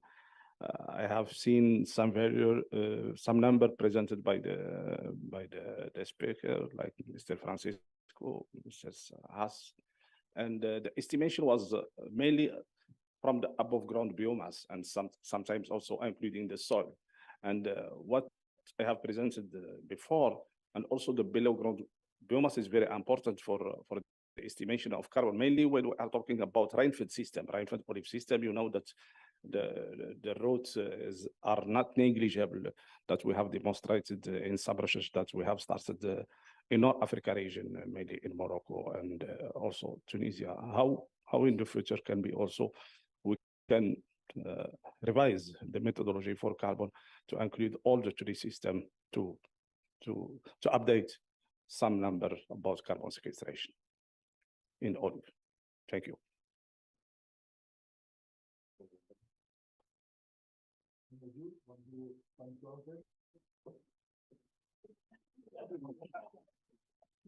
Okay. I couldn't know how to answer that because I have this experience. So we did the analysis for the soil, we did for the biomass. If that would be revised, if that would be enough, we are in the beginning of something, and I have not knowledge to say this is how we should do or not. This is from how we did it. That's all of I can say. So how the future is going to be, I just think that everybody should have the same parameter for that, because also the consultant that did this assessment for me, because the best thing would be I take some trees down and then I count the thing, and I wouldn't even ask you to do that. Okay. So we have to have how we're going to measure that. We cannot kill the trees to measure them. Yesterday, some people showed about the drone that would do this assessment. So I have no knowledge really to answer. I think it is the recommendation of the workshop. I think after. Yeah, I was mentioning in my presentation that one of the most serious and scientific procedures or projects that we have been developing in our state, together with the University of Granada, Department of Ecology Department, is since 2014, is the olivar project. And I explain briefly. We have 2 plots defined in our state, one beside the other, 5 hectares each. In one plot, we are applying herbicides. So there is no herbaceous cover, green cover. The other plot, which is beside the first one, is on the contrary, is keeping it 100% herbaceous cover. University of Granada planted 2 big towers of about 15 or 20 meters. It's called Ecovariance Tower, and they are measuring 24 hours, 365 days per year, the total turbulence of the air which is, coming out and coming inside the soil. And after 5-6 years, the figures that we have received, and of course, it's only for internal use, because we do not have, not even University of Granada has really the endorsement of any international organism. That was, I was asking the International Olive Oil Council to take this bit, no? But the figures, official figures that the University of Granada are using, is that in the case of the first plot, that means the plot of olive tree orchards of 40 years old, or trees more or less, olive trees more or less, we are capturing about 70 tons of CO2 per year, per hectare. On the other hand, we have the plot which has still 100% of the herbaceous cover, and the sink capacity is double. That means 140 tons per hectare per year. So those are the figures that we are measuring. Of course, it's not official. Of course, nobody is really endorsing these figures, but I think that the ecological department of the University of Granada is serious enough to at least to pay attention of this project that we have been developing for the last 9 years. Sorry, thank you. And Rafael, it's in an increasing path, those figures, the zinc capacity, or? Well, theoretically, year after year, the capacity, the sinking capacity, of course, is increasing. But I don't have those figures to put on top of the table for the time being.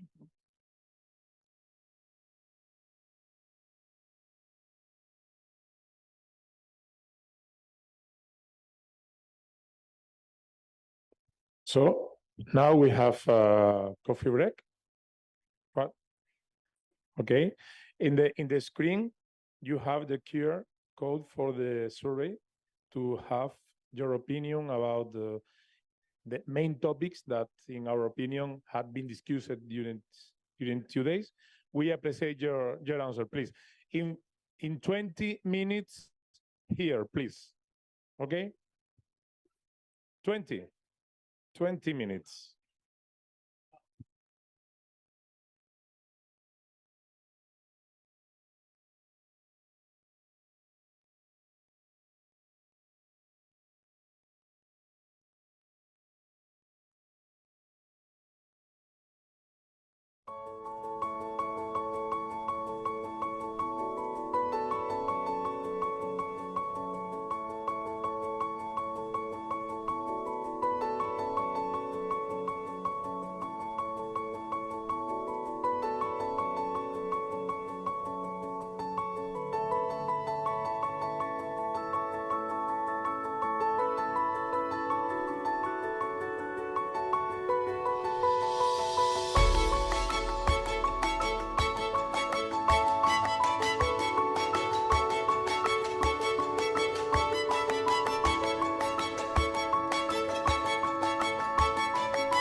Thank you, dear colleagues. Please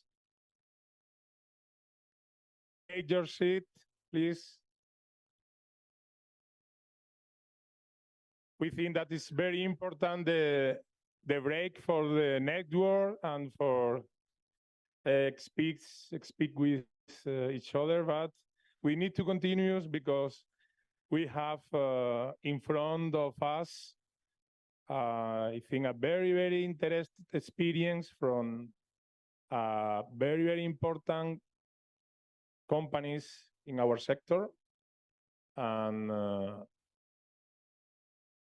okay, if it's all okay, we are beginning with the second table round with private companies of our sector that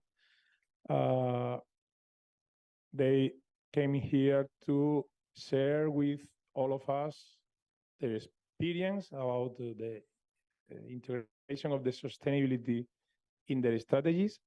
And in this second table round, the moderator will be Teresa Perez Millán. Teresa Perez Millán is the general manager of the interprofessional olive oil from Spain, and is a person that I have the opportunity to evidence her personal agreement with all these topics in this sector, and I think that is a person that could provide a very, very good approach and is very, very good moderator for this kind of event. So thank you, Teresa. Take the floor, please. Thank you so much, Juan Antonio. It's a pleasure to be here and an honor because I am surrounded by great examples of this sector of bottlers and exporters of olive oil around the world. The previous table was very interesting. I am so far sure that it's going to be as good as the ones before. And so I am going to introduce you to the speakers. First, we are going to have two persons from the Olio. Maria Marta Lucchetti. She is the Chief Marketing, Innovation and Sustainability Officer of the Olio. She has been working in the past in the beverage sector and is in the Olio since 3 years ago. And we are going also to have as a speaker Rafael Pérez de Toro. He is agricultural engineer from Córdoba, and he joined the Olio more than 20 years ago. He is the chief of quality. So both of them are going to explain to us the Olio strategy on sustainability. Thank you so much. The floor is yours.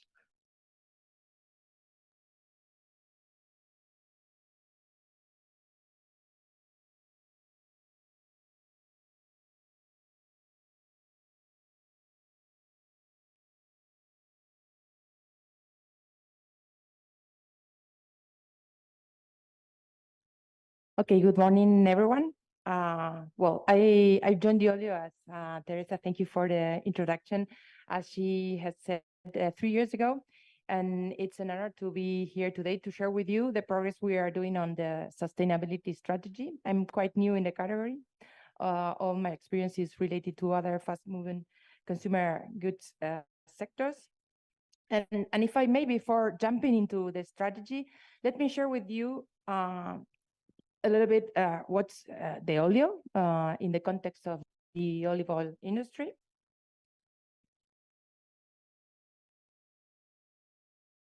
No. Okay, so we are proud to be the biggest branded manufacturer and marketer of olive oil in the world. The Olio is formed by 630 people. We are marketing more than 30 brands. Among of them, we include 3 of them are in the top 7 brands in the world that are Bertolli, Carbonell, and Carapelli. We are present in almost 70 countries, sourcing olive oil from 8 countries, selling around 176 million liters every year. So 3 years ago, with a management change in the Olio, we started to put in place a new strategic plan. And what it was clear for us that sustainability needed to be at the core of the strategy, becoming one of our key strategic pillars. And we set up a mission that is inspiring everyone in the olive oil sector to do kind of a positive change. And we also set up a sustainability purpose that says the oil exists so that we can care for what cares for you. And what is this caring for what cares for you about? So our point of view is that we think that the olive oil is so good for us, for the planet, for the health of people, that it deserves the best care throughout all the value chain. So as you know, we are not vertically integrated, but we think that we can take advantage of our scale to really promote and have a positive impact from the tree to the consumers. So we have articulated this strategy, caring for what cares for you, also as a way to impregnate all this sustainability mindset in the culture of the organization, engaging and making people in our company to embrace the sustainability approach. And so we have articulated this strategy in 3 key pillars that are mainly trying to act across the value chain. So from growing together, there is acting in the farm, blending with love that has to do with our operations, and the quality obsession that we have for providing good quality olive oil for the world. And last but not least, the caring for you strategic pillar. This is about, and you were talking previously about that, is around educating consumers about the health benefits of olive oil and all its benefits. That won't be the focus of today. So we will leave caring for you, all our caring for you strategy for the next opportunity. And today we are going to mainly focus on the 2 first pillars that are growing together and blending with love. And I will hand over to Rafa that will explain in detail the first 2 pillars. Thank you so much.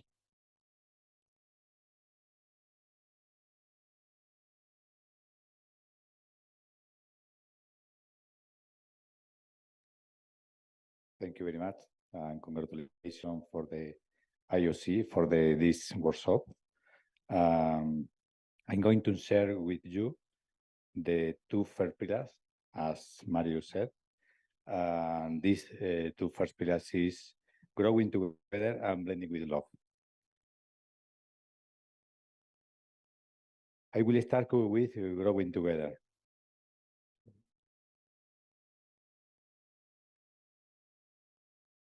Okay. Duty of care staff in the olive grove, where they work in the partnership with farmers to develop sustainable practices and secure supply chain. Growing together is a collaborative effort building the strength and experience of our partnership and implementing the latest and responsible farming practices. Together, we are helping strengthen communities, promote livelihood, and preserve the legacy of olive oil cultivation for years to come.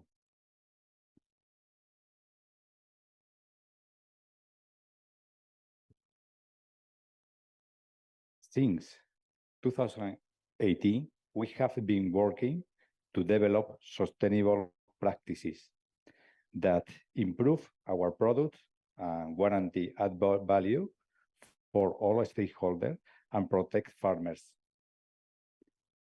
through our sustainability protocol.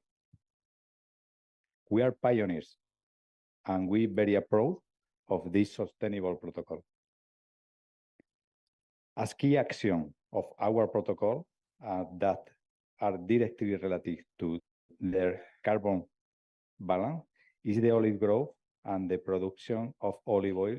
We can highlight the promotion of the implementation of cover crops, which has direct implication in increasing the zinc potential to crops and as has been recently demonstrated by the Córdoba University, reduce the loss of soil carbon by more than 65%.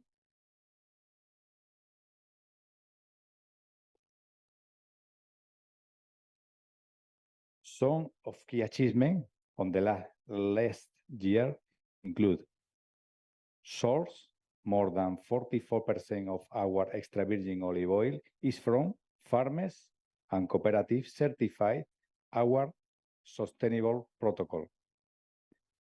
Certification of 71 cooperatives and oil mills, which cover more than 235,000 hectares of olive growth and represent more than 48,000 farmers with whom we work together to implement sustainable practices.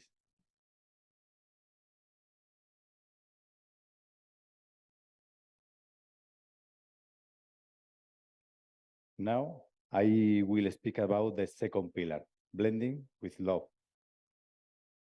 Blending with love is about making high-test quality olive oil expertly blended with consumer need and the planet in mind. From tree to table. We maintain product quality across transportation and manufacturing facility and ensure transparency and traceability to deliver integrity at every single step of our operation.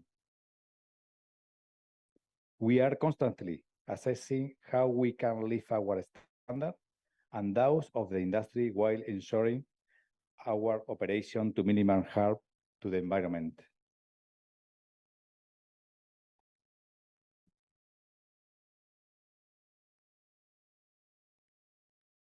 Next, we want to talk about our progress in carbon footprint. At the product level, we have made our environmental product declaration verified and published by the International APD system under the ISO 40025. As Rafael Galvez said that before. As a consequence of this project, we know the carbon footprint resulting from the production of 1 liter of extra virgin olive oil in our factory in Córdoba. In addition, this data was analyzed for the main glass and PET package format of our main brand of country.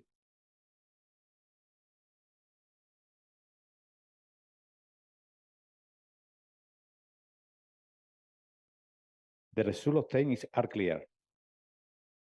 For every liter of extra virgin olive oil that we produce, 2 kilograms of CO2 are emitted through the entire life cycle of the product, while the olive grove that supply our oil is capable of fixing 11 kilograms of CO2, resulting in a clear positive carbon balance of almost 9 kilograms of CO2.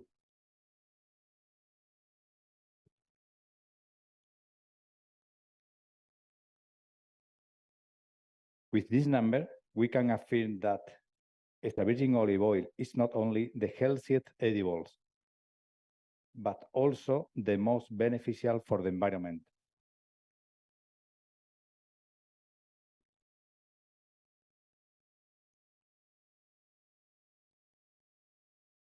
In our production phase, we have achieved some notable achievements, such as zero waste certification in our 2 factories, one in Córdoba and other in Florence, in Italy, by AENOR, by following the principle reduce, reuse, recycle. Since 2022, we have put 162 tons of recycled PET in the market in Carbonell, Bertolli, and Maestro Dojiblanca brands. And finally, 100% of the energy acquired from our factory is green energy, is clean energy.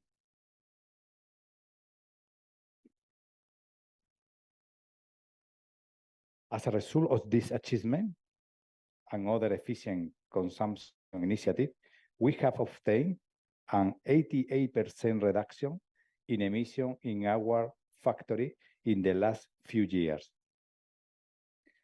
We are now working to analyze our entire supply chain, evaluating different scope 3 category and setting reduction target for 2023.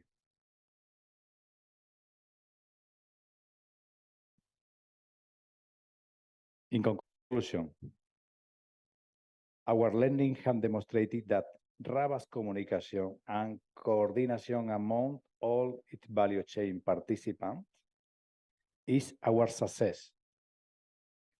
By promoting sustainable practices, adhering to international standards, to make sure that we work toward standardization, as Castillo de Canena and Look Ecológico said us before, as opposed to greenwashing, educating consumers and collaborating at all levels, the industry can create a more sustainable and responsible ecosystem. This ongoing dialogue ensures that the olive oil industry remains aligned with the growing global demand for products that are environment friendly, socially responsible, and economically viable. And this is all for my side. Thank you very much for your attention. Thank you, Maria Marta and Rafael, for your speech. And now we are going to, I don't know, where is he? Okay, yes. Lorenzo Lunetti, is your turn. Okay, Lorenzo. From 2000 to 2019, he was laboratory quality manager at Monini. Since 2020 to today, is quality control and research and manager of Monini. And he has developed several roles in the Italian government technical commissions, was the youngest member at the Italian government technical commission of olive and fats in 2010. He managed since also 2011 the managing the blending division, and is member of the factory experts in chemical olive oil at Federolio Acetal, and coordinate this group between 2016 and 2022. He coordinated also several workshops regarding method of control or control of methods. And he is head of the pillar of the Monini 2020-2030 sustainability plan that was developed in 2019 and was elected recently a member of the Italian Society for the Study of Fatty Substances in the role of auditor. So please, the floor is yours, sorry. Thank you. Definitely, I'm a lab rat, okay, to make an abstract of my curriculum. So, good morning, everybody. We are very proud, and we thanks the International Olive Council and Juan Antonio for inviting us. We consider that a very fundamental and important workshop to assess our experience about from the scientific point of view to the factory point of view. And I try together with Simona Canzanelli of Ambiente Italia to share our experience about the sustainability.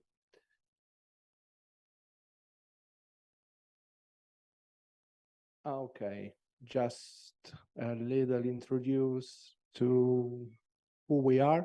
Monini is one of the biggest olive oil company in Italy. We are a family company, and it is located in Spoleto, just in the center of Italy, in a region called Umbria. Spoleto is never known, but it's a nice place to live. So a brief history of the company starts from 1920, from Zeffirino Monini. And it was immediately and innovated because at the time, the most commodity oil present in the market was olive oil. And he introduced to the market the extra virgin olive oil. Seems so easy today, but it was an innovation.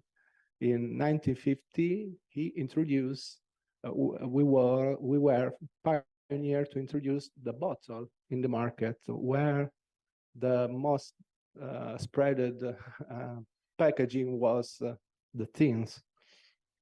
And in 1991, the third generation take the leads of the company, also today, and now the fourth generation is introducing to the factory. That's some number assessed in 2022. We export our product in 71 different countries, and 95% of our product is branded Monini. So the step of sustainability, we can start the history by the 2000.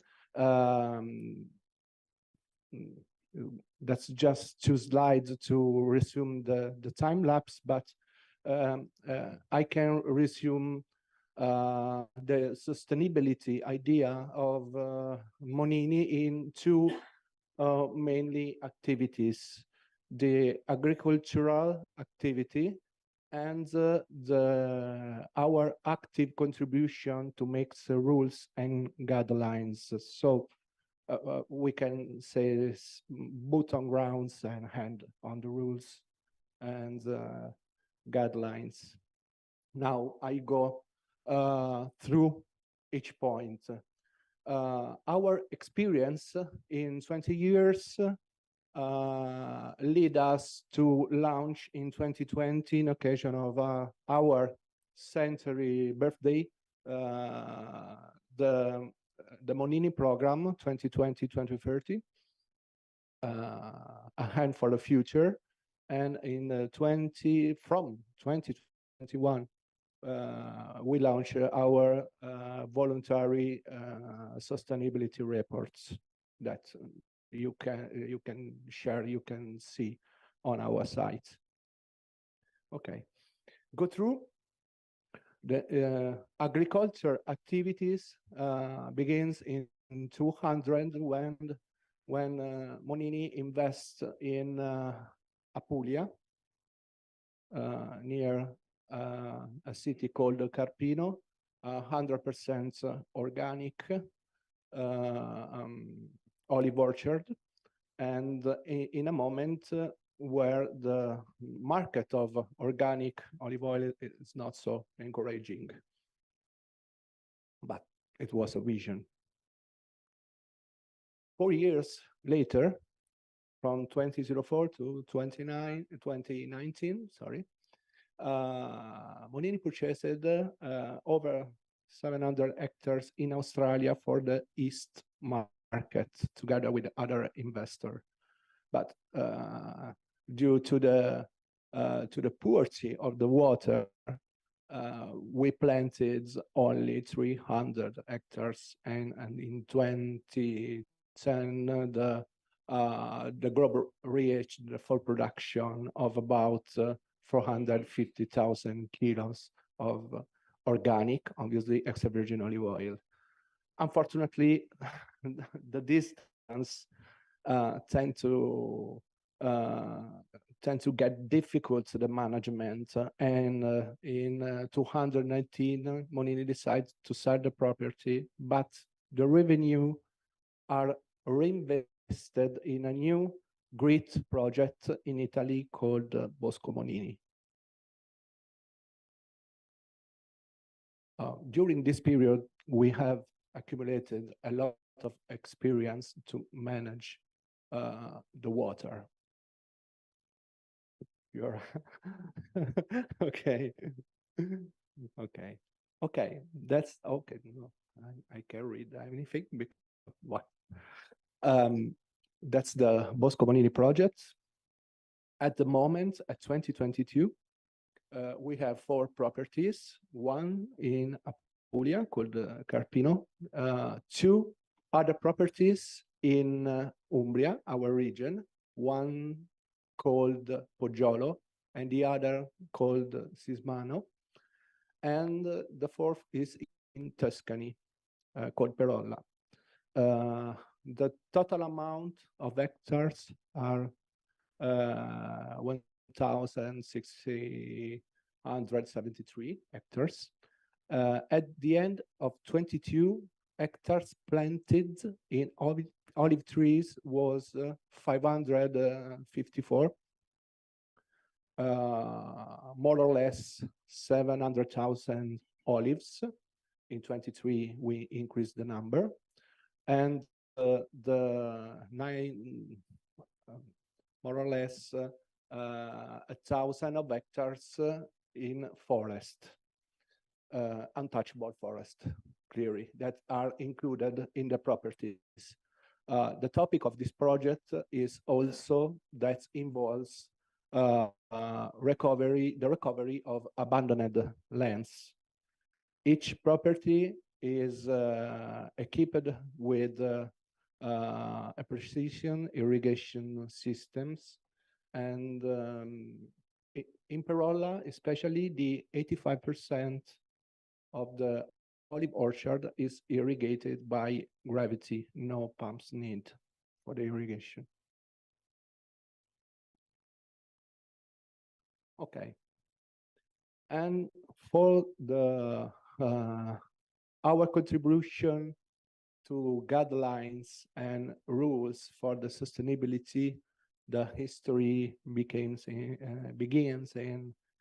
2009 when Monini decided to start the life cycle assessments with ISO. Okay, we have already here before, and after 3 years of study in 2012, we obtained the APD certification for our 4 main products.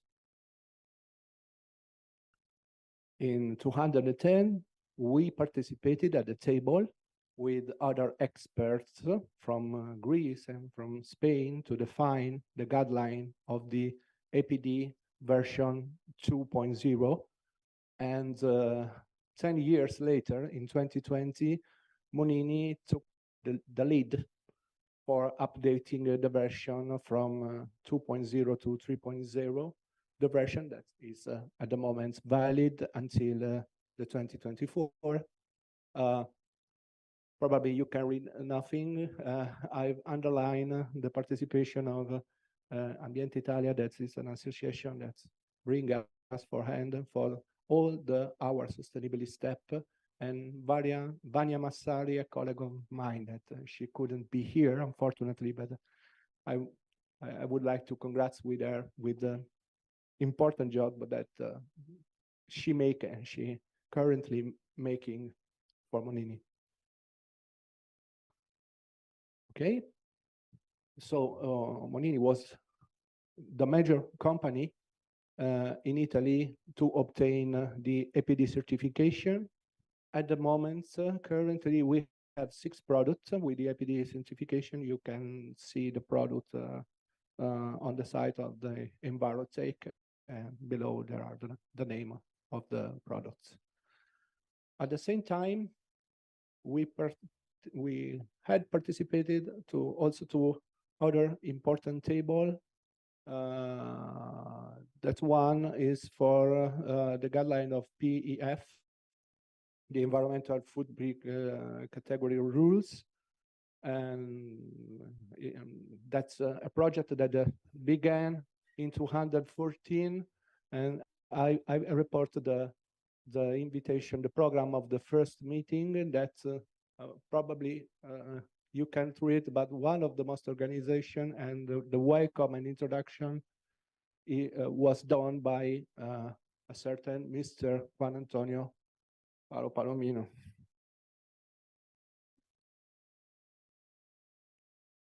Truly this time we are going deeper to applying the LCA. We applying the LCA recently to all our kind of packaging, secondary, third, and primary packaging, compared bottles, labels, thermoplastic against cardboard.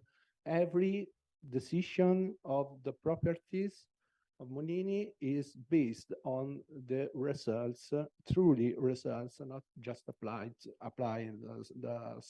some data from the database, but the calculation, the real calculation applied to the factory.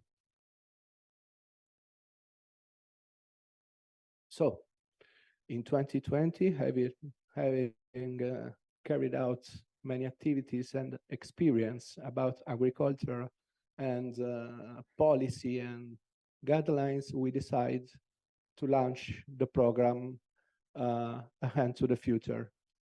The main project into the program that's regarding the CO2, the carbon balance, not only those, but the main are measuring the amount of CO2 emission and acting to decrease it.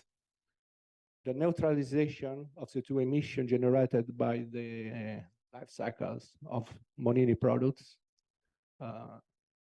CSG, we are moving to the scope 3, very difficult, but for us is mandatory if we want to complete a step way. And to assess the Bosco Monini carbon balance for the 4 properties that I've shown before. Okay, for the CO2 offsetting, Monini decides to offset those emissions that cannot be further reduced. So together with this partner, CO2 advisor, we buy certified carbon credits for the equivalent CO2 to neutralize the products. And if we consider the 2 years, 2021, 2022, for the 2 products that we decide to neutralize, the Classico and Poggiolo, we offset around 36 million kilos of CO2. Thanks to the deep analysis of LCA, we reduce constantly the consumption of CO2.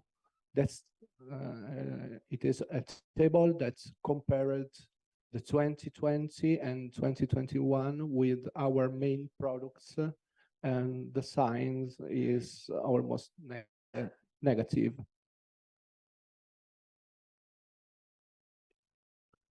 We are moving for the GHG to the scope 3.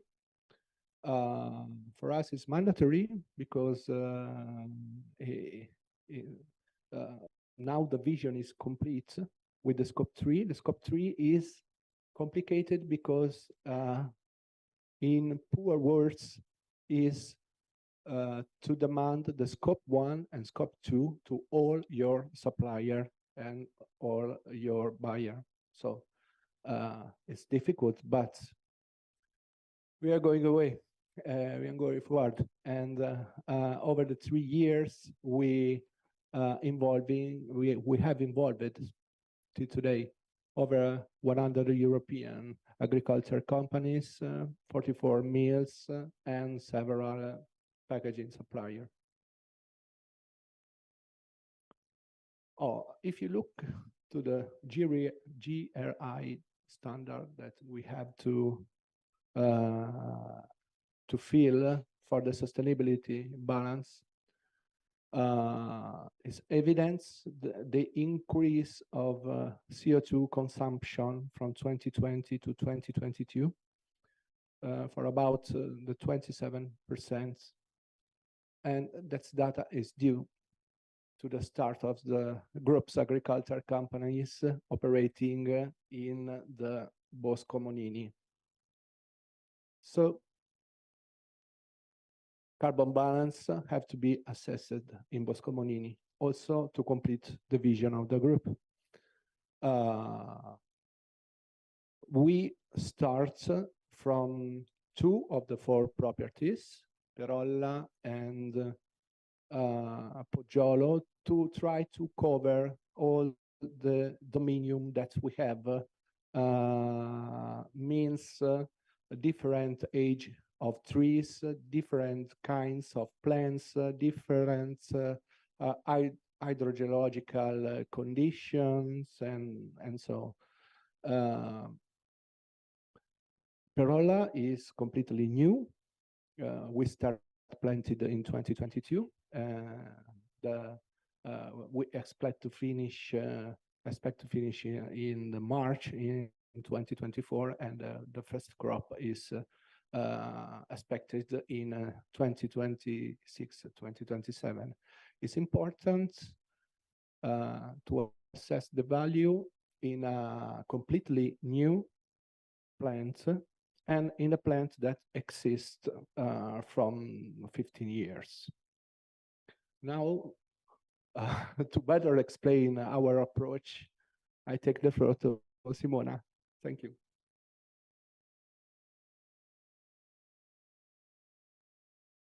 So hello, everybody. First of all, let me thank Monini for extending the invitation to Ambiente Italia too. And I'm Simona Canzanelli from Ambiente Italia, which is a research institute that was based in Milan and was born in 1995. Even if the history started in 1973, when 2 of the members started talking and writing about environmental protection and sustainability. But in any case, Ambiente Italia started in 1995. And Ambiente Italia deals with environment in general, from energy to waste management, from permitting to European projects, and from certification to LCA analysis. So as Lorenzo has already said, we have been working with Monini since 2009. And in 2022, we started this challenge to calculate the amount of carbon stored in the soil. And just press here. Okay. Now, starting in September 2022, Monini began collecting data to calculate the amount of organic carbon retained in the soil. And to do that, we used a tool already existing. The main purpose of this study is to quantify the amount of carbon stored, as I said. And then we want to compare this amount to the emission calculating using LCA approach. So as I said, we used an already existing tool called ROT-C. Why we used this tool? We read about it on an article, the ROT-C model to complement life cycle analysis, a case study of an Italian olive grove. And we analyzed this tool, and we found it sufficiently reliable on a scientific basis. So it was easy to use, and then it was free. I mean, you can use it, you can download it. And so we started using it. What kind of data are needed? Data about meteorological data, such as precipitation and temperature, and data about the characteristic of soil, like soil texture and soil cover, the percentage of clay or something like that. And then some info about the fertilization. All the data was directly collected by Monini team, Monini staff on the field. And so primary data about Parola cultivation were collected. And so we reached this result. CO2 equivalent stored by hectare is equal to quite 90 tons of CO2 per hectare on a 100 years basis. And then we, as I said, compare this value to the emission. And we found that the amount of carbon stored in the soil is quite 35% lower than the emission. I saw many results in the project shown so far, and I just would like to say that the important thing is to give a really clear information to consumers. And for example, all the results has to be related to or 1 hectare or 1 liter or 1 bottle of olive oil or 1 liter of olive oil. And then it should be related to a temporary base, like for example, in this case, 100 years. So these are the first results evaluating the evolution of the olive grove in the Parola locality. And we would like to extend this study also to the other areas. With the results obtained for this study, it was possible to evaluate the extension of the applicability of the model to other olive groves. We found that this tool is quite reliable, and we would like to make a comparison using another model. I didn't know, to tell the truth, I didn't know that so many models are already existing. So maybe in the future we can just make a comparison with if these other models will be free for downloading. So what we are doing is to collect data and to make this calculation also for Poggio location. Then I think, yes, I give the floor again to Lorenzo to make some conclusions. Thanks.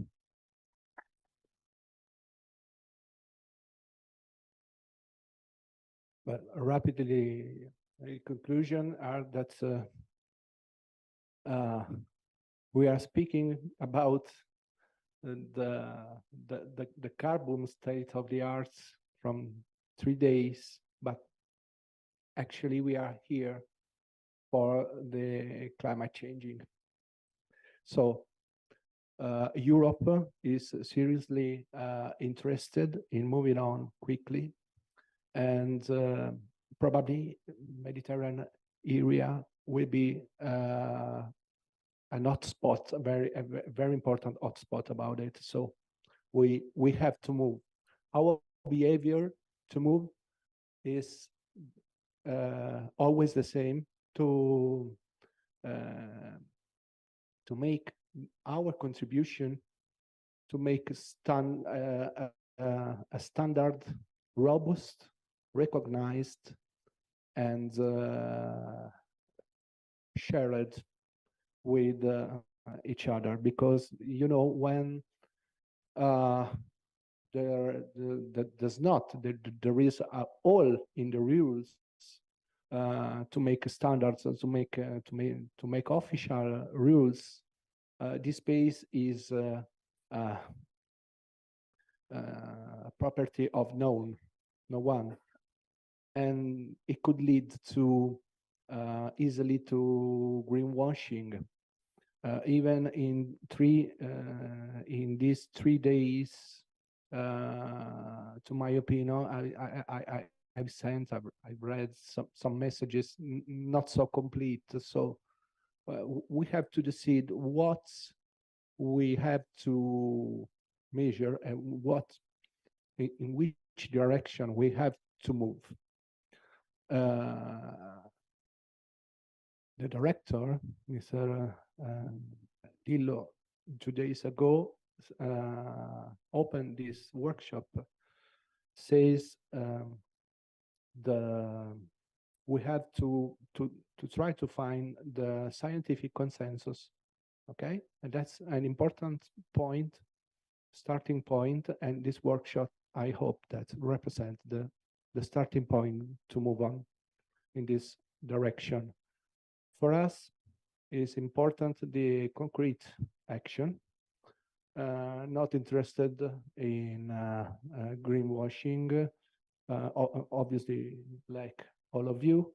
And for this reason, we think that just one way to move. For the rest, keep in touch, because I've personally learned a lot of things in these 3 days, and I thank you to everybody to share his own contribute. Grazie. Thank you so much, Lorenzo. And now I am introduce Justin Pilgrim. He is the sustainability manager at Cobran State Olives Limited and is responsible for overseeing the company's sustainability strategy with a focus on value creation and risk management. Having completed the Bachelor of Social Science Environmental in 2012, his sustainability career has incorporated various roles across the private and non-profit sectors, with a strong experience in corporate sustainability, sustainable supply chains, carbon management, business development, stakeholder engagement, and implementing strategic partnerships. Justin enjoys demonstrating the business case for sustainability and eliminating negative trade-offs between business and environmental, and with a particular interest in climate and nature. He's actively exploring opportunities for Cobran State to not only mitigate risk, but create value for the company, employees, communities, and the planet. The benefits that olive farming can deliver in terms of combined human and planetary health is a unique sustainability advantage that Justin is passionate about sharing with the community. Thank you so much. So the floor is yours.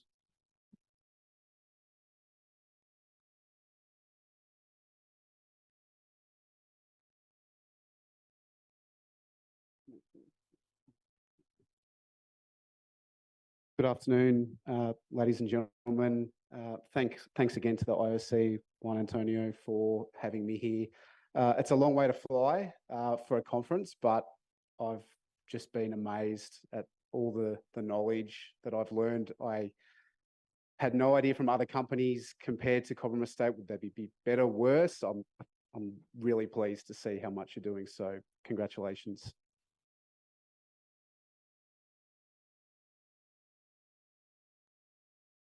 So a little bit about Cobram Estate.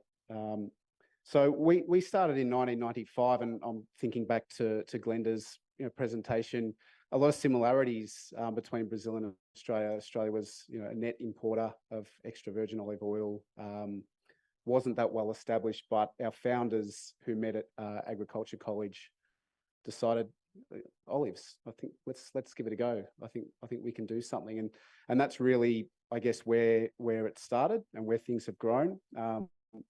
We're now a completely vertically integrated olive business. Like some of the other companies who presented, we do everything in our own supply chain. We have our own nursery. We manage our own groves. We are an intense mechanized harvesting operation. We process and store, have our own laboratory and R&D, bottling and distribution, and sales and marketing. So our two homegrown brands that we're very proud of are Cobram Estate and Red Island, but we also provide private label oil. We have about 7,000 hectares of groves in Australia, in the state of Victoria, with about 330,000 trees, and about 500 hectares in California, which we see as a real growth market opportunity. For obvious reasons, we're not very active here in Europe. So our sustainability framework is really how we frame the narrative on our approach to sustainability. So we call it how we extend the olive branch, with the reference to the Greek philosophy. And like a lot of other sustainability strategies, we're really sort of thinking about the people, we're thinking about our business, and we're thinking about the planet. Most of what I'll discuss today will be on the planet. So what we've found really pleasing, I guess, in the past 12 months in particular, is we've received a lot of recognition in Australia in particular for the leadership and the work that we've been doing in our farming system.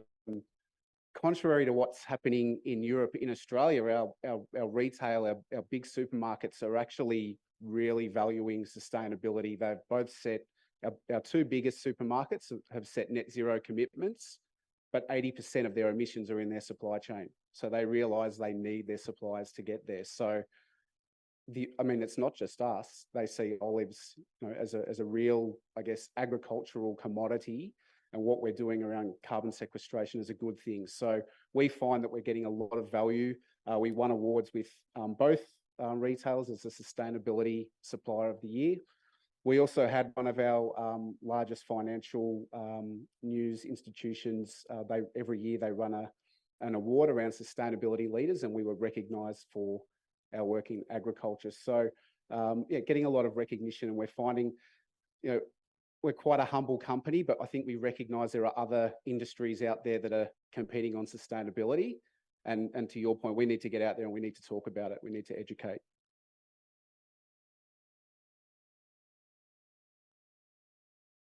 So I won't go into a great deal of detail, because I think we've probably heard enough examples to know, I guess, the carbon sinking potential of an olive grove, but also where the emission sources exist.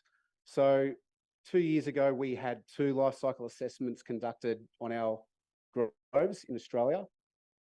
And what we found is that on average, we capture approximately 4 kilograms of CO2 for every litre we produce. Now, I like to sort of put an asterisk there, because this is a snapshot in time and things are always changing. And what we've probably heard in this conference today, the methods that you use are always being scrutinised. I mean, we use the ISO standard, the greenhouse gas life cycle assessment methods. However, we're constantly reevaluating. So what you can see here on this graphic is, yes, we're sinking carbon, and that's amazing. But the main sources of our emissions, because we're an irrigated farming system, is the electricity that we use to irrigate. Unfortunately, the grid in Australia is very fossil fuel driven, so our emissions factors are not good compared to here in Europe. Doesn't help.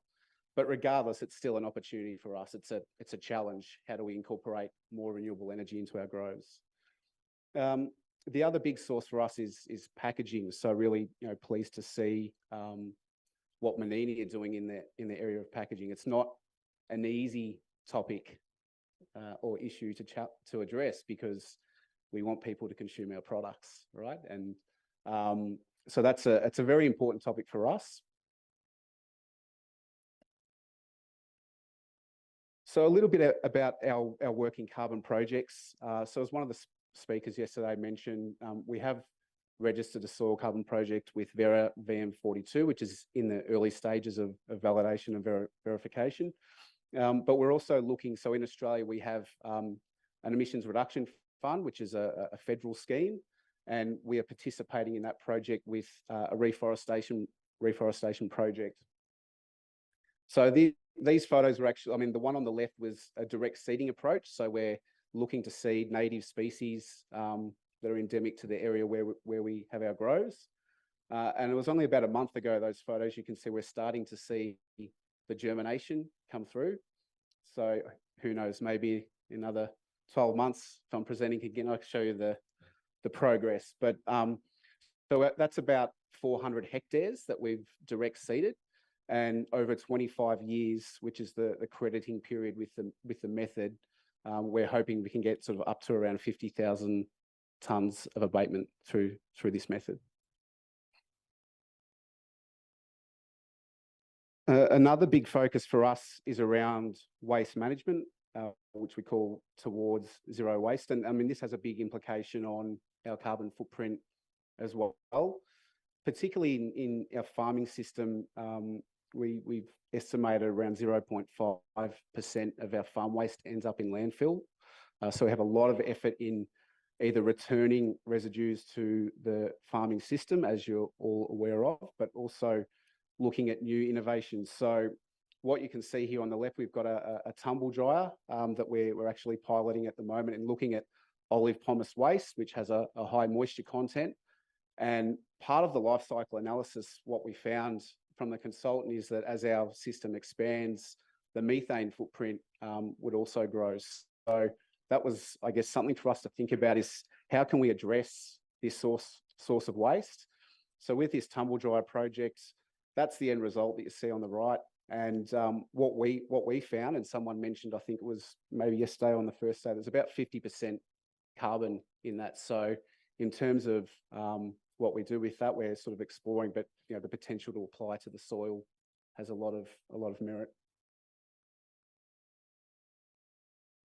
Other initiatives that we're doing. So yes, I mean, we prune, we return all the pruning residues back into the system. We're also using the olive pit to as a biofuel. So we're actually generating all our hot water needs on site using our olive pits. And what we've found is, you know, any surplus pit that we've got, there's a demand for this with other agricultural sectors in Australia. So again, it's helping us, but it's also generating income, which is quite good as well. I think what's more exciting and where we're being, you know, recognised a lot in Australia is, yes, it's great on the farming system to minimise waste, but also thinking, you know, how can we create new value-adding products? So we've got our Stone and Grove olive leaf tea range, and we've also got a Wellgrove brand, which creates health and nutrition products using olive leaf extract, which is also really important. The picture you see on the left, so I guess the challenge around packaging, you know, glass we found with the life cycle assessment has a significantly higher carbon footprint compared to other formats. So, you know, most of our products, I mean, we use tins, but predominantly glass bottles. So we're actually trialing a direct-to-consumer model using plastic pouches. And when they send it back to us, we actually recycle them into new products. But I guess it's you know, sharing knowledge here. It's not easy. What we find in Australia is, someone mentioned this, consumers are very confused, and plastic's bad. Or why are you making a plastic? You know, it's going to be bad it's going to get into the environment. You know, it's going to leach into the soil. But then we say, well, it has a much lower carbon footprint. And, you know, paper could be deforested. So it's an ongoing challenge. I don't think we have the solution, but we'll continue to explore. And I'm really interested in, you know, to see what Manini's been doing. So maybe a few or a couple of Australian animals, you know, might be familiar with. So we've got the emu on the right, and we've got kangaroo in the middle. So I'm not an olive expert, I'm not an agronomist, but for some reason, all the native fauna they don't eat the olives, which is good for us. So, whenever we have people come and visit our groves, they're always pleased to see the native wildlife throughout our groves. We have significant pockets of native forests within our groves. And I think, the reason why I wanted to put biodiversity up is that I see it in a very similar manner to what is being experienced in climate change and carbon. Everyone's wanting to know, okay, we can see that we're losing a lot of biodiversity, we're a lot of species extinctions, and what we're starting to see evolve are commitments and frameworks on how you can set targets to reducing impacts. So I think biodiversity is really close to climate and carbon change. Carbon and climate change as a real topic of interest. We do a lot in. We don't have any commitments at this stage, and I guess one of the big challenges with biodiversity is how do you measure it? But what we are doing is practical interventions, whether it be reforesting, protecting native forests, allowing the wildlife to exist. We do have an integrated pest management approach, so we are always looking to reduce our pesticide use. So we've got a green lacewing there looking to, as a natural predator, to target some of those pest species.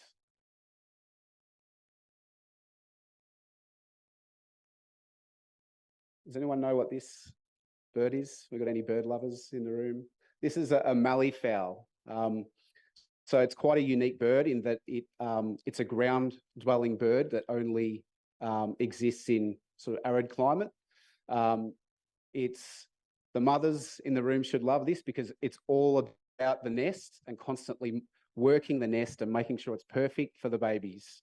The mother and the father are working on the mounds, adding things into the nest, taking things out just so it's the perfect temperature for the eggs to hatch. Unfortunately, like a lot of species, under a number of threats. And what we've found that it being in close proximity to our groves in Australia, we wanted to find a species that is relevant. It's in our neighbourhood that we can support. So we're partnered with a malleefowl organisation, and we're really excited. We're looking to see, with the pockets of native forest that we have sitting on our groves and knowing that there's nearby reserves, how can we actually create additional habitat to get the malleefowl onto our groves? So, we don't know. We're not doing this because we've got a commitment or a target, or we're keen to do some practical based initiatives. But I think my view as a sustainability manager is that I hope these things will also pay off in the future as there's more focus on companies and their biodiversity impacts. As I mentioned, we are an irrigation system. Water is a material topic for our organisation. Yes, it can be very hot, but when I joined the company and I was going around and visiting the groves, and I thought the one thing I'm going to have to talk to everyone is about conserving water, what do you think happened? We had a flood. So, I guess it's a bit of a theme here. I guess we all know it, right? We see the ups and the downs, and it's only going to get worse. But, water management is really important for us. It is a precious resource. We have a lot of investment, dedicated irrigation management teams. We use a lot of technology, sensors, remote sensing, always trying to, lower our water use. So that's a big focus for us. And I also just wanted to highlight, I think where we're finding a lot of success in Australia. And yes, we're here to talk about the carbon balance, but I think it's also really important to draw back the core value proposition, I think, that we have is around the double threat on sustainability, good for the planet and good for people, if done right. I mean, there's so many other companies out there. You think dairy, they will say we're good for people, good for your health, but it's hard for them to say it's good for the planet. We've been spreading, we've invested a lot of money in not only educating consumers, but making sure people in healthcare, health professionals understand the benefits of extra virgin olive oil. And we're finding that's where we've seen a lot of our growth in Australia. People are really, they're really resonating with the quality and the health of olive oil. So in the last few slides, I'm going to talk about, I guess, a few issues that I see as relevant for the room, particularly from a business perspective and an industry perspective. I think the topic of greenwashing has come up quite a few times. I know in the EU, there's specific legislation aimed at addressing greenwashing. We're seeing the same thing in Australia, and indeed our regulatory body has highlighted greenwashing as one of its priority areas and has already taken enforcement action. I think it is a challenge for us as an organisation, as Lorenzo pointed out. Like, is the data right? Are we standing behind data that is robust and will stand up to scrutiny? I think it's also a really good opportunity for us. One of the really interesting things when I joined the company is we did some consumer research, and we found that when you start talking to customers about carbon, net zero, carbon neutral, they just switch off mostly. And maybe it's an Australian specific thing. I can't speak to the European market and other markets, but what we found really resonated are the things that we do, the tangible things like, okay, we put the leaves and the prunings back into the soil. We actually create new products. We let nature or wildlife onto the grows. We found those things really resonated.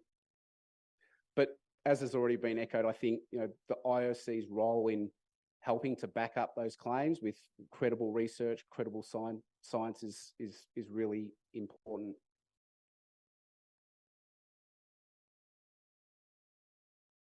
So carbon markets and the use of carbon credits. I mean, I used to sell carbon credits in a previous life. I think I probably know more than the average person, but there's still a lot I don't know, and it's always changing. There's always uncertainty. As was sort of touched on yesterday, there's so much for someone looking to engage in a carbon project to consider. I mean, first of all, just understanding, are you eligible? What method do I use? What market do I pursue? And then there's all the uncertainty around pricing. I mean, pricing historically has fluctuated wildly, particularly as legislation changes. I mean, my view is, and a lot of the sort of expert commentary out there is that as these targets, we get closer to 2050, the rules are going to tighten, and that means that demand for removal credits will only increase. So I'm pretty positive that the price will increase, but it's hard to say that with certainty. So I think that is a challenge if you're wanting to engage in a project, and as a business, or you're trying to, even harder for me, we have a pretty integrated supply chain, but if you're trying to convince farmers to participate, I can see the complexity there. But obviously, it's a good opportunity as well in terms of new revenue streams, getting that reward for good horticultural practice. I think it's also one thing worth considering as well, as we speak about as a revenue opportunity, but it's not the only thing that you can use carbon credits for. I think that's something to also consider, is that we're seeing net zero commitments. Do you need to use some of your own removals to help you as a company achieve your commitment? And the other interesting opportunity, what we see in Australia, but I think in other markets as well, is around the supply chain. So with supermarkets, their biggest source of emission being in the supply chain, they're going to need removal credits. Who are they going to get them from? Us? Or are you going to keep them? Or are you going to sell them? I mean, this is the dilemma. So insetting versus offsetting, I just sort of spoke about that. I mean, some people might not. Is there anyone in the room who doesn't know what an inset is? Like, put your hand up if you don't know what an inset is. It's okay. Like, I'm still it's an emerging instrument, if that's what you call it. Historically, companies like Nestle with really big supply chains that needed to decarbonize, but not necessarily get the financial reward for it, would develop these projects. They would measure the impacts that they would have, and they would say, well, we have inset X thousand tons of CO2 by doing this project. Very different to an offset.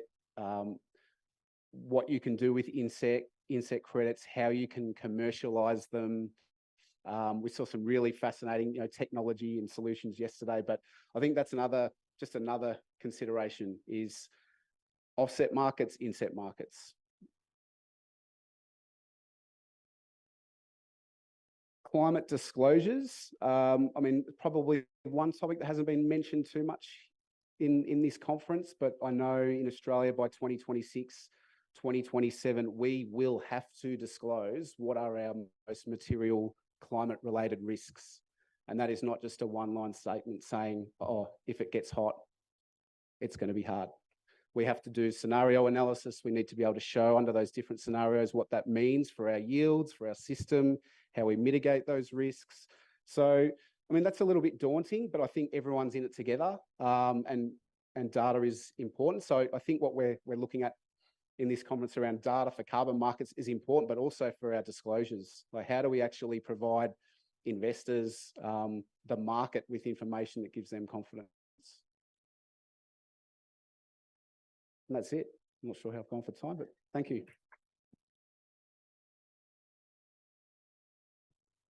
Thank you so much, Justin, for coming from so far away and share with the audience your experience, your reflections about the challenges and opportunities.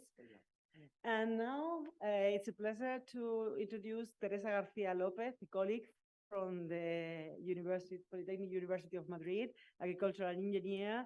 Is Master of Quality Management and Master in Environmental Management.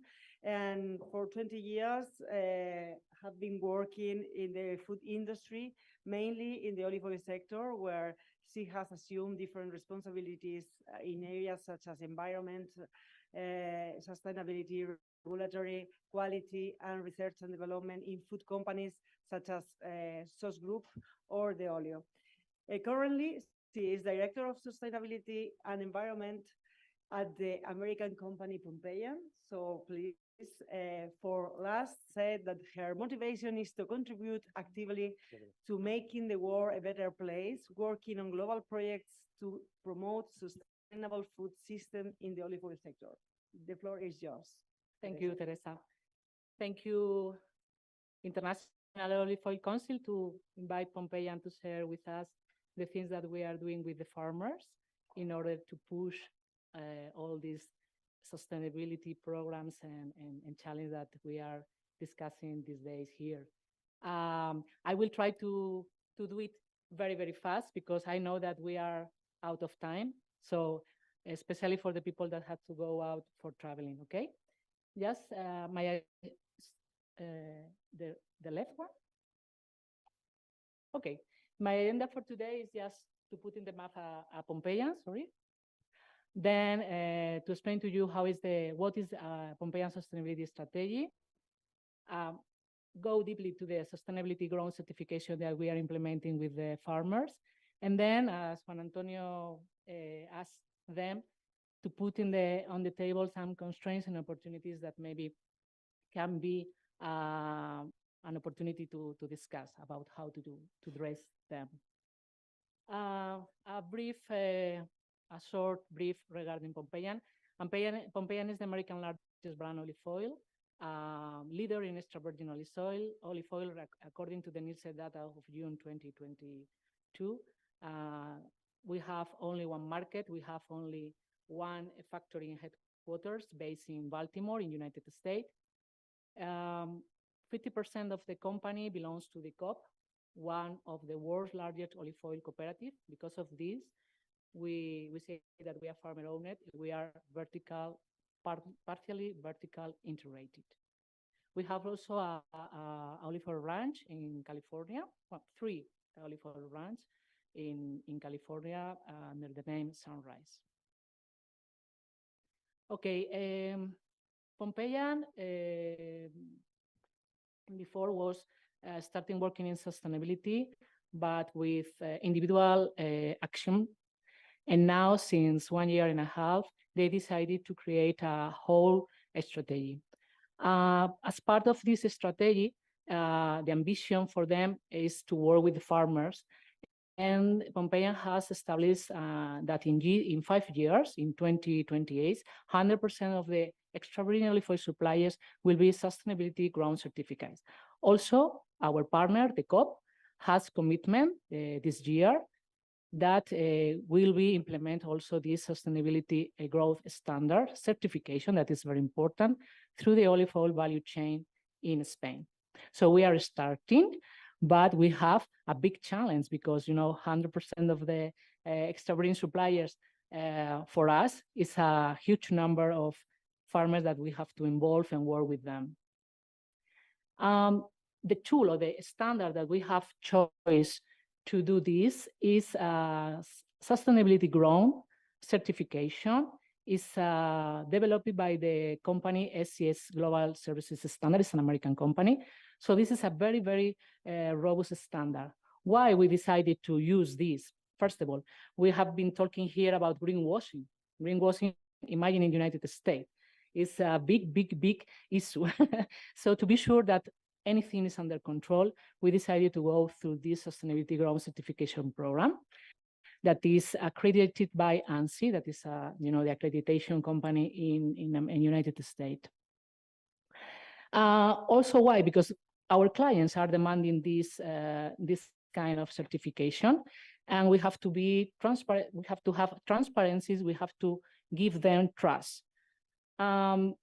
It's very well recognized standard. It's one of the most robust and allows to differentiate from the other one. And also, as I mentioned before, it guarantees of transparency and no greenwashing. That is very, very important. At the moment, I told you before that we started in 2022. At the moment, we have achieved the first olive oil growth range in United States. That is a very important. And because of this, we have been recognized by the Business Intelligence Group with this award that we received a couple of months ago. I would like to share with you some details from this standard, about this standard. Of course, any sustainability standard has always 3 pillars: social, environmental or sustainability farming practices, and the business integrity. We believe that sustainability has to give us the possibility to continue with the olive oil business. That is our main goal. This standard cover, as you can see, they have in the sustainability farming practice, has I think 8 or 9, I don't remember, 8 pillars or chapters. We call chapters. Since crop and pest management to soil conservation, water stewardship, climate neutrality, air quality, and stratospheric ozone protection, biodiversity practices, that is very important for us, energy efficiency, and integrated waste management. So it's a complete standard that the farmer has to implement. The standard has nearly 200 requirements, and to get the certification, the farmer has to comply with 100% of them. So it's a big effort that the farmers are doing. Pompeian, of course, is supporting these farmers to understand, because you have to know that we have farmers from different sizes and in different parts of the world, that sometimes they didn't understand how is sustainability. But when you explain how is sustainability and how the sustainability can help us to business resilience and to get more incomes, they understand that, of course, it's a good opportunity. There are some concepts that you are very familiarized with, and they have been repeated during these days. Of course, cover crops, protection of the biodiversity, minimum fertilization, energy efficiency. These are all the concepts that include the standard and about what we are working with the farmers. Here, of course, some pictures of the real farmers that are implementing the standard with the cover crops. We know the incorporating the pruning residues to the soil. Also, it's very important. The first day we were talking about the composting. Okay, in some parts of the world, they don't have the possibility to send the pomace residues to a plant to generate electricity because they don't have it. So they have to rethink how to do with the residues. And there are a lot of companies that they are composting them and using as a protection of organic matter in the soil. This standard obliges to measure the organic matter in the soil. Farmers has to analyze and has to establish a baseline, and every 3 years they have to repeat, the analysis in order to demonstrate that all the agricultural practice has a benefit in the organic matter in the carbon soil. So I think this is a good starting point for them.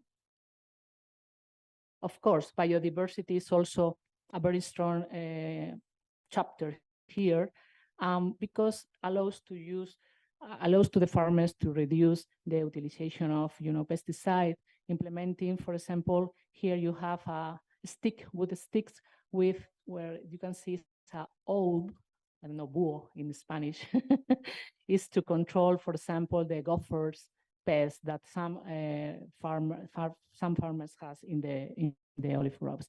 Here, Justin, you were Kangus, but in this picture you have how do you call it? Yeah, Iberian lynx. Yeah.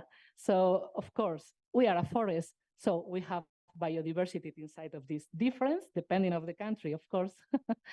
Okay. Going to the CO2 especially and focus on, let's go deeply to this chapter. Farmers, if they want to get this certification, has to measure, the first thing is to measure of course, to collect all the data. That this is a very important thing that we are not been discussing before. Farmers, we call farmers, but farmers sometimes are individuals, people that they are not belong to the company, maybe belong to a cooperative, but they are working alone and they make their own decisions. Sometimes when you starting working in this sustainability, the point is that we miss data. We need data, and they are not used to collect data. So this is a very effort in order to standardize how they have to collect all the data to be used then in the things that we want to measure and to reduce. So this standard obliges to them to measure the carbon footprint. For this purpose, the standard gives a tool that is this calculator that is called CoolFarm. And in this calculator, this is a standard calculator, okay? It's not, this is a thing that I would like to put on the table. This calculator, for example, we can be used in every crops. So when you use this kind of tools in our sector, sometimes you don't feel comfortable about, exactly. So this is a question for for you, Juan Antonio. Maybe only we need a strong calculator to calculate the carbon footprint in the farmers. These calculators cover all the main points that has to be considered when you go through a carbon footprint calculation. Of course, soil matter, tillage, energy. Transportation is something that the farmer can decide if they want to include or not, but cover all the main important points that we have to consider when we calculate a carbon footprint on the farm. And the result that the farmers obtain is a report in this way.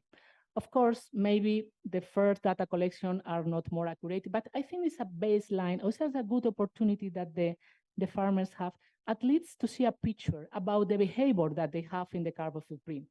The tool gives them, sorry, it's in Spanish, but this is a real calculation of one of our farmers that we are working with them. And they give you, for example, how is the the total carbon footprint that you have and the split in the different operation that you are doing. So they can have a starting idea about how to work in the reduction. For example, in this picture, I don't remember, I think it's the huge is maybe the energy. One point that I put on the table is that, for example, for farmers that use irrigation and to extract the water needs energy and are in the middle of nowhere, it's going to be a challenge to compensate this, okay? But I think this is maybe it's not the more accurate tool, but give them a starting point, an idea to understand what is carbon footprint and how they can work in the reduction. And also, in the coffee, I was talking with Justin before that there are a lot of farmers that are skeptic about sustainability, skeptic about this. They do that because a client or a company like us or like the Olio for the big companies are asking about this. But when they started working on this, they realized that they can save money. Save money. This is a very good tool to save money for the business. But this is a hard work that we have to do with them. Of course, when they calculate their footprint, they have to, the first year, the carbon footprint has to be calculated, and then after the first year of the certification, they have to start implementing the action plans to reduce. Every year, they have to reduce their carbon footprint. The other step that the standard obliges to them is 5 years after the first certification, there has to be climate neutral farming neutral, but certified by a third company. Okay, this is very strong. They only have 5 years to be neutral. So, and certified by a third party. So there are a lot of work to do with them. And regarding constraints that I put on the table, of course, I mentioned before, calculators, methodologies. This is something that we repeat all these 3 days. Additionality clause. I would like to put on the table a question. I don't know. Yesterday, I know the first day, or yesterday, I don't remember very well, an Italian company, Alberemi, I think so. The guy of Alberemi told us that they consider additionality the implementation of 3 agricultural practices. Why, if the farmers are certified by this kind of standard that has all of them, can be considered as additionality? Because it's something that maybe the other one doesn't have. I put on the table just to discuss, okay? Of course, I told you before, solar energy, in order to reduce the carbon footprint, in some countries has a limitation regarding to regulation. It's different if the farm are isolated or belongs to a mill, no? The different way to manage the energy is different and can be a problem in order to reduce the carbon footprint. And opportunities is repeat the same. I think it's the time. We have the tools. Now let's work together in order to harmonize how we want that these things happens in a certain way that we feel comfortable all the supply chain value, okay? And in order to demonstrate to the rest of the sectors that we can do it because we have the main important things that is this special product, that wonderful product that is the olive oil. Thank you so much. Thank you so much, Teresa. I know well how difficult it is to keep data from the singular individual producers and how hard it is to explain and make people to understand the opportunity that is this path. Okay, last but not least, Francisco Álvarez Andújar was born in Córdoba. He is industrial technical engineer by the Polytechnic University of Córdoba. and is specialized in the area of quality and food safety. Began his professional career in Aceites Carbonell in 1993. Within the group, he held different positions, assuming more and more responsibility to end up being, in the last stage, already the business group, the Oleo Quality Director of Spain and Italy.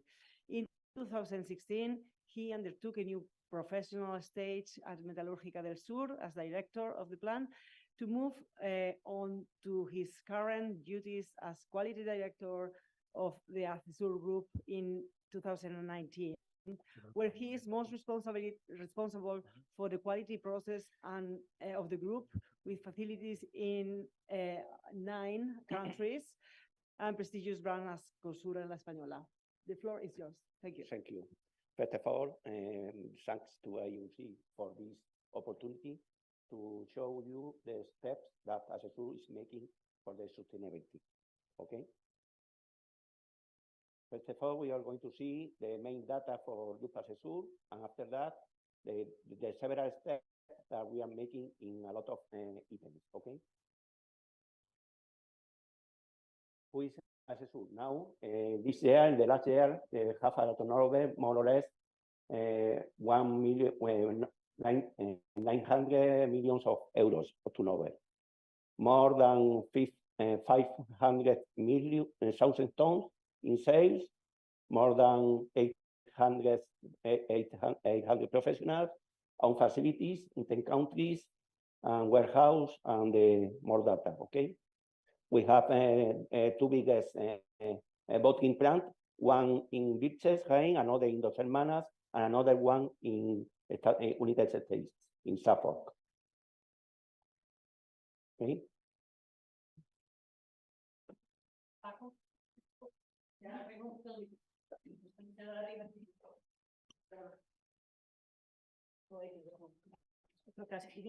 Okay. Now, in the year 20 and 21, Acesur belonging to the Spanish network of the International Global Compact. Okay. For this, we define 5 goals, sustainable development goals, to focus in that. Okay. We have another project in the circular economy, olive pack. The idea is make a bioplastic bottle made from olive pack. We are working that. Okay. We hope to finish in 2024, and we have an investment more or less the 1 million euros in this project. Okay. Another point is zero waste project. We have now 1 plant certified in this project, and the idea is the second plant in Spain, in Dos Hermanas, arrive to this project. Okay. We have for our process, we have cogeneration plants, 4 plants in cogeneration with dot types. Okay. Now the situation of the cogeneration we have stopped it, but the future we can we don't know we are going to do. Okay. We have this year photovoltaic panels in 5 of the factories. We have an extension 50,000 square meters of photovoltaic panels in 5 of our plants. If we are going to suppose over 20% of the electrical needs for the factories. Okay. By the previous time, when we stopped the cogeneration plant, we make an investment of 2 biomass boilers. One of them is in Vilches, is working now, start this year, and the next year, at the end of this year, or perhaps at the beginning of the next, we are going to put in working in the Tarancón plant to give us the steam for our process in the 2 big factories. Okay. Sustainability emissions, with the movement that we made with the photovoltaic panels, with the biomass boilers, and with a lot of this year I arrived at a reduction of near of 30% of the previous years. Okay. And for the photovoltaic panels, we can reduce 20% the electricity consumption. the same with the water. We have a reverse osmosis in the plant of Jabarquinto, of La Roda is our mill, one of the two mills, and we have a cycle for the water. We don't waste water to the, okay? A lot of measures in the packaging. We use a PET in our PET bottle. The idea is to arrive at 100% of this, okay? Weight reduction, of course. We use cans, we use bottle, and we increase the use of dark gas because have more quantity of recycled material inside. The same, we have to eliminate some plastic part to facilitate the recyclability of the bottles. The bottles and the caps, we are going to eliminate the dark color to is more easy to recycle. The same with the carton. Our workers are from responsible forest management, and we are working weight optimization, avoid the colors, ink reduction in all the boxes. We are now working towards carbon net zero. It's our idea. Okay, we have a 3 step. We have the origin project, currently has bought and converted to olive groves 1,500 hectares in Spain and 300 in California. Okay. Join with that, we joined with Balan to the project Cultiva Carbono, and this year we valorate one fund only to more or less, and now the figures of this, okay, 2,700 tons of CO2 absorbed in this fund, okay.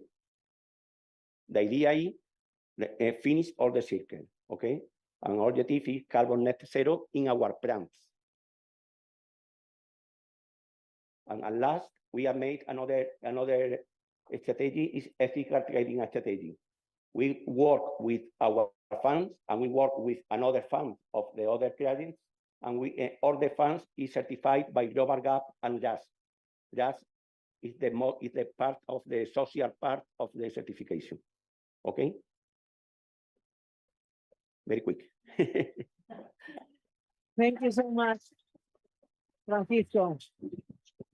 Thank you so much, Francisco. You are brave because we are on time, so we have time for questions. If you have in the audience any question, I don't know, please.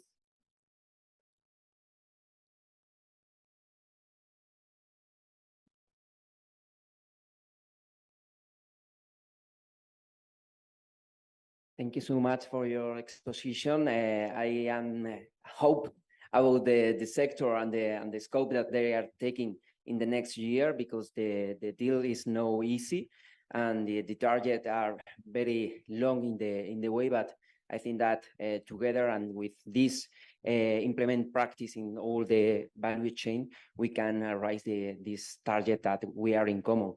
So the question is about how you see, like in the top of the industry, that we can develop this kind of practice, or the practice that we are seeing in this farm, this pioneering farm that we have in the previously table. How can we develop this, or this kind of scheme of quality or sustainability quality to the small farmers? Because it's a great deal. It's very difficult to explain.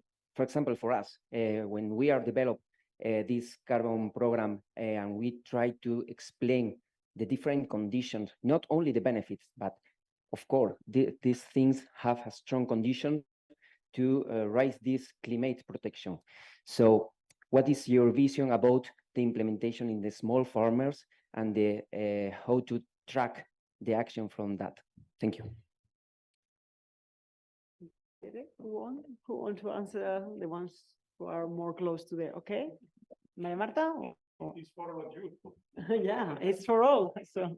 Okay, no, I just can give one example. As I mentioned, we are not vertically integrated, but we are trying to put focus on trying to educate. For instance, we have received some funds from the European Union. There's a project called Soil Olive that is integrated by mainly universities and Iolio as a private company. So what we are doing is receiving funds to really conduct workshops along the year to educate farmers. So we are having sessions along the year with content and trying to be really educative and try to little by little pass that content. And it's not easy, but it's at the end of the day it will take time. But it's starting by educate on maybe basic things about we were talking today, the green cover or water management, or a lot of different things that little by little I think we can start collectively start making an impact. You're lucky that you get funds to educate and can have this opportunity, because normally what happens till the moment is that every single operator has to put their own money to develop these studies. For example, in the PEF pilot, I remember the European Commission promote PEF pilot in olive oil, but you have to support by your own all the expenses to study and to develop the tools. So it's not easy. So who other want to answer? Thank you. Great question, but for which we concern, you have to imagine that our reality is not so different from a small middle producer, and that's because we have 4 properties, as I shown before, not so huge, and historical supplier that are producers in Italy, for sure, and that not so huge. So we have to honor to prove and to share something brilliant to find for example cover crops. Okay. Now everybody talk about the cover crops, but probably 10 years ago, not so many people take into account this kind of technical cultivation. And recently, the choosing of our crops to cover the interline is based also on the robustness of the tree, because when you come from the truck and the ground is wet, the consumption is less because the wheels do not drop into the ground, and it was a proposal of our supplier. So I planted them because so small things, but very practical, can improve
Recording in progress.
Recording in progress.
Sorry, please.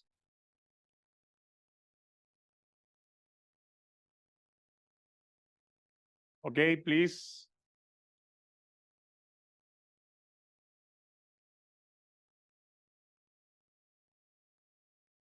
Okay, we are at the final moments of these 3 intensive days of work, and but this moment is through very important for us, because we need to build the main conclusions, the main topics that you consider that are important to work on it, and to build the next steps. We have a vision, we have a proposal that we want to share with you in this moment. And now take the floor, Mr. Hassan Sikawi, to moderate the debate. We hope all your opinion about these 3 days. Please, only a last effort from you to give us your feedback. Okay, thank you very much.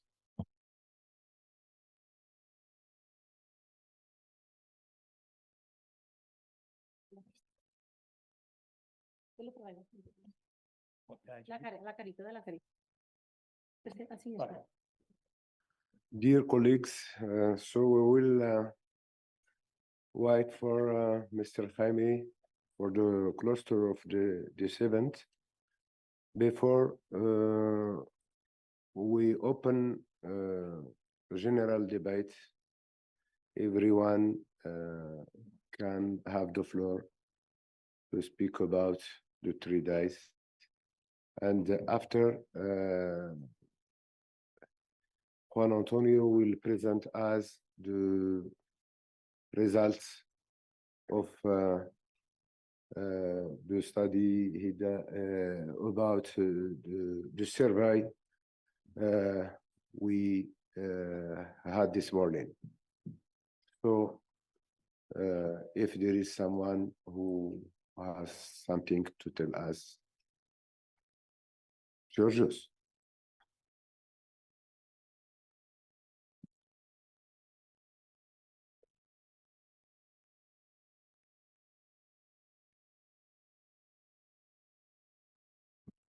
Hello again. I'm Georgios Kouboutis from Greece, from Ergo Dimitra. I'm excited with so much information that was gathered during these days, and also the complementarity of the sectors that participated, research, market, and farmers, and policy. So all this should be synthesized in the next period. And my suggestion is to start this process by using existing methodologies as a framework, and not to reinvent the wheel. Try to gain from the experience of other sectors that are more advanced than us. For example, forest or other sectors that have been doing this in the market, and it's live and it's getting paid. Also take advantage of the experience of pioneer farmers or associations that have invested so much money already and resources, and have done a lot of steps. Private companies also that have shown us excellent results. So let's take advantage of all these resources that have been invested so far, and harvest the fruit of all this for this effort, instead of starting something completely from scratch. I think the conditions are mature to give to the olive sector something that can work from the very soon, and not after 20 years. And I think there are the right persons in the right positions to do it. The IC team is really NBA all-star. So we rely on you to take advantage of all this knowledge that have been shared, all these experiences, all this work that has been done, and to synthesize it in an efficient way that to put it in the market. And also, I would like to repeat that it's important that all farmers are beneficiaries of this effort, because we have seen examples of thousands of hectares and millions of profits, but the majority of the farmers is not that case. So let's produce something that can be useful for all the farmers. This is the only way that this will be successful and all the olive sector can benefit. I don't want to consume more time from the discussion. That these were just some reflections for the beginning. Thank you very much for all this effort.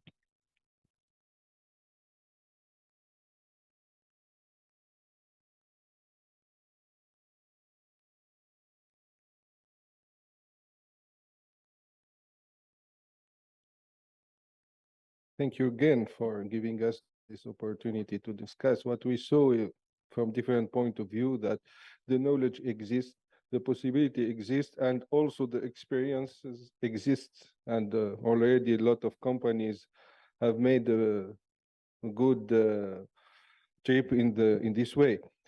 So the challenge now is to reduce complexity and to give reliable tools, and it's possible after these 2.5 days. It's possible because there is already some tools just already there to reduce the complexity. And today what we heard, it's really very important also. If we succeed to have this tool and this credit carbon, it's not only to have money of credit carbons, but it's like a certification that olive growing is a sink versus the other oils that maybe are less emissions, but we can prove with a reliable and certified way by this credit carbon that brings some money. But this is not will not be the most important. The most important will be that we will certify that the olive oil production is a sink for carbon. And this, I think, will be very good not tool, but very good, I don't find the word, marketing argument to say more than 2% of the edible oil in the world. And thank you.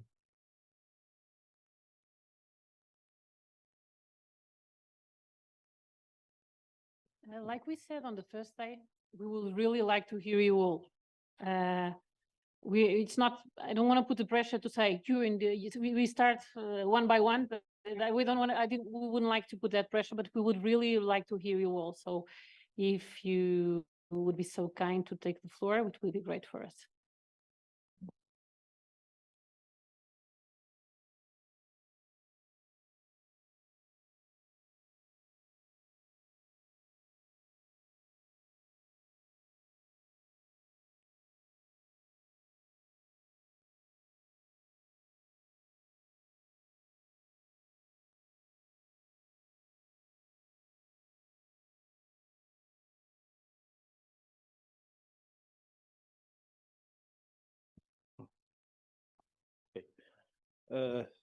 I think during all these 3 days, we have learned a lot from the private sector, from the researchers, from the extension, etc. And from my side as a research institution or researchers, I think one of the important recommendation that we can do is how we can homogenize our methodology. It is and standardize the method of the calculation of the carbon. We have seen a lot of methods presented from all the participants, but one of the things, because we are here with the International Olive Council coordinating this workshop about carbon balance, one of the main recommendation is to find methodology to be standardized for all about the Mediterranean. area. Is my recommendation. Thank you very much.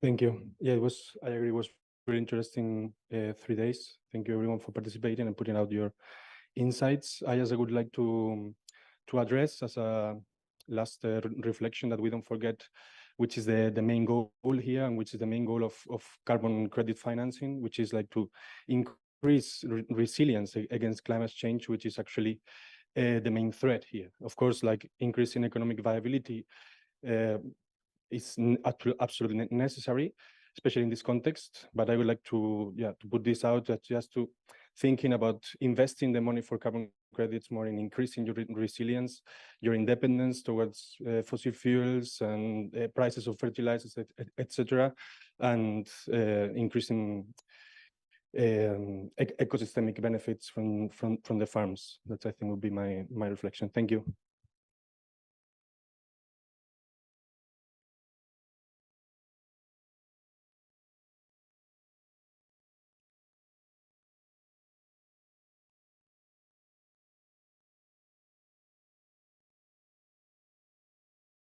Well, I joined the nice words to the council for organizing this event. Very, very timely in this season.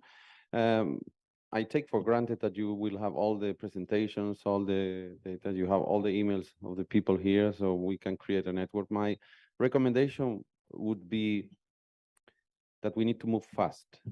Sometimes we start talking and we know that there is nothing 100% sustainable. There is nothing 100% sure.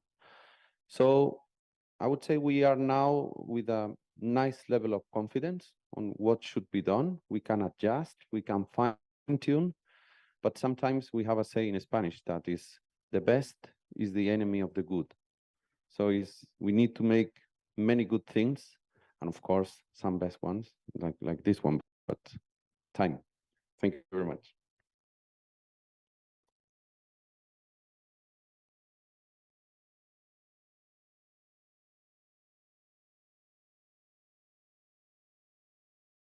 Hi again. I think what I'm going to say is following up these two last comments and getting a little bit maybe philosophical emotion since it's the end.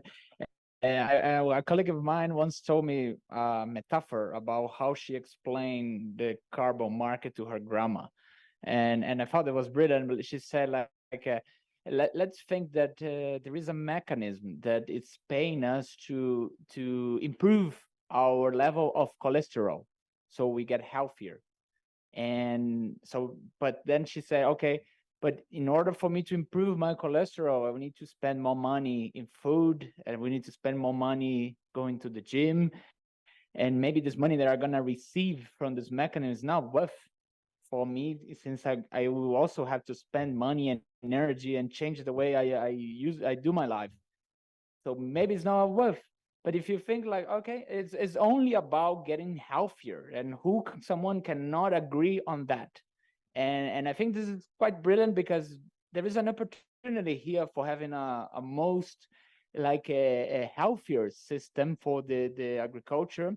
And so going back to what was just said, like, yes, we need to don't forget what is about it. It's about climate change. It's about the threatening that might erase us as a species from the world for this world. And it's also about agreeing faster on what should be done and just do it. So that's the message I want to bring.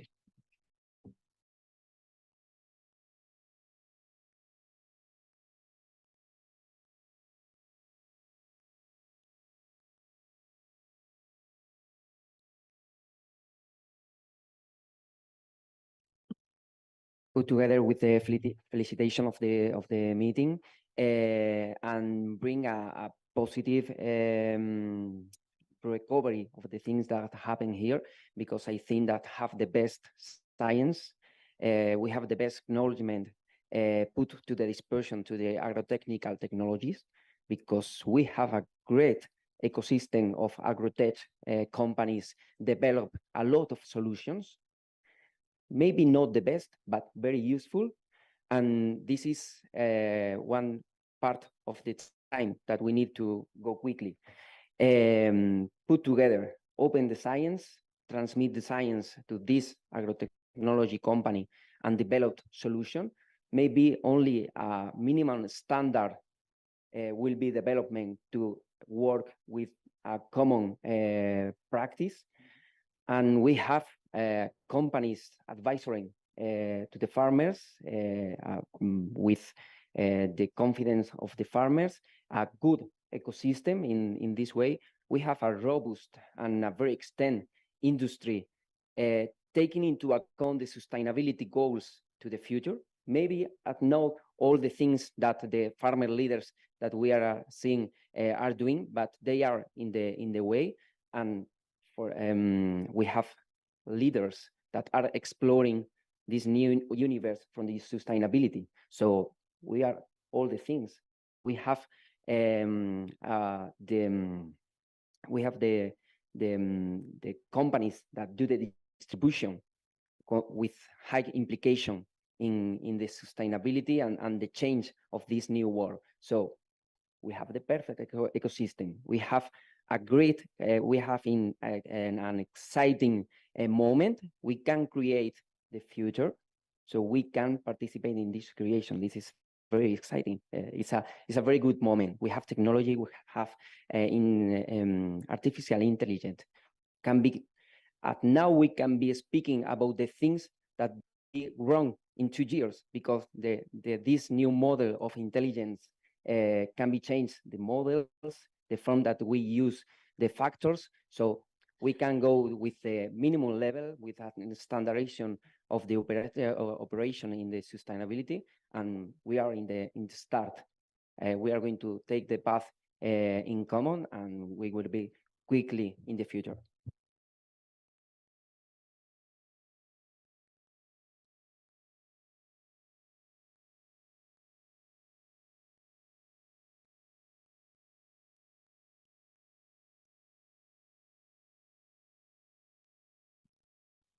Hello, everybody. I'm Pedro Hostos. I'm an olive oil producer. And I would like to thanks again to IOC for the organization and also for the speakers during 3 days. I would like just to insist on my reflection that the other day, that we all share same condition, that we are people, at least. This have no sense if it's not for improve our life. And the final reflection, I think, for me at least, is that maybe we are in a transition. So every tools or every solutions that we can achieve, we can commit, or we have to difference between that solution that are transient and that final solutions. Because maybe we achieve a situation, because now we're talking here from the olive oil sector, but this the climate change, maybe it's involved to the whole world. So I think this is a mistake that we can commit, difference, transient solutions and final solutions. So thank you very much.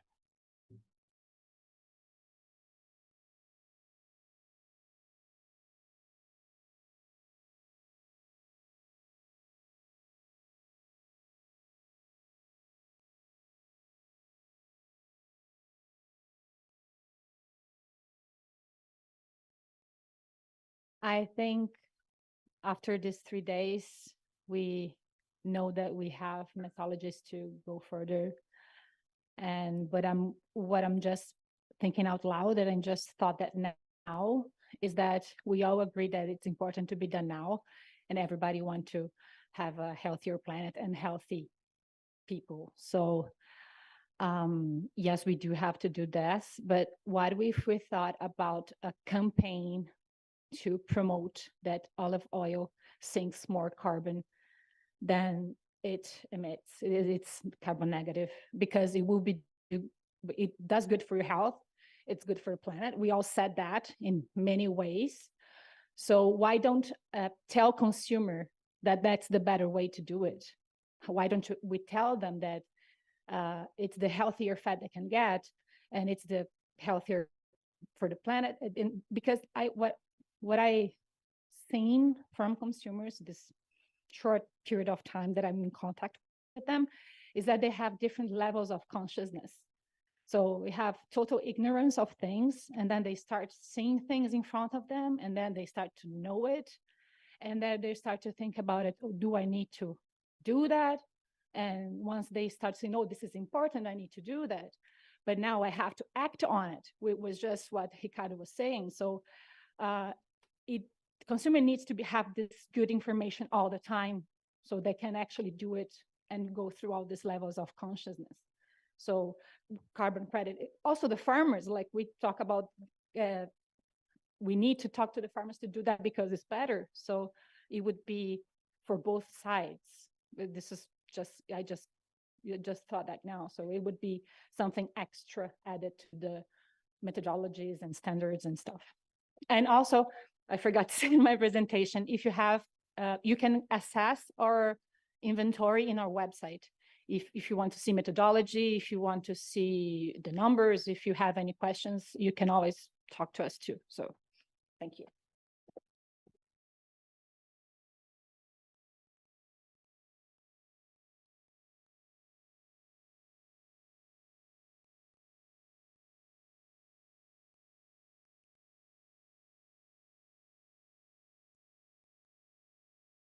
Well, first of all, to add something new, well, no, something new. I am going to get back. I was very pleased when I received a message, an email saying that it's going to be take this workshop, because as you tell, is the moment, is something that is happening, is something that involves all the olive oil war around the world and the sector around the world. So it's very convenient to talk about this, to put into the table, to share the experience. We saw the different ones, and we see also this difficulty we have. So it's an opportunity to put order in all of this. And here in this house, International Olive Council has technical division, has standard division, has promotion division, have all the division and the possibility to keep in contact with all the key figures to do it. So go on. Nothing else. Thank you.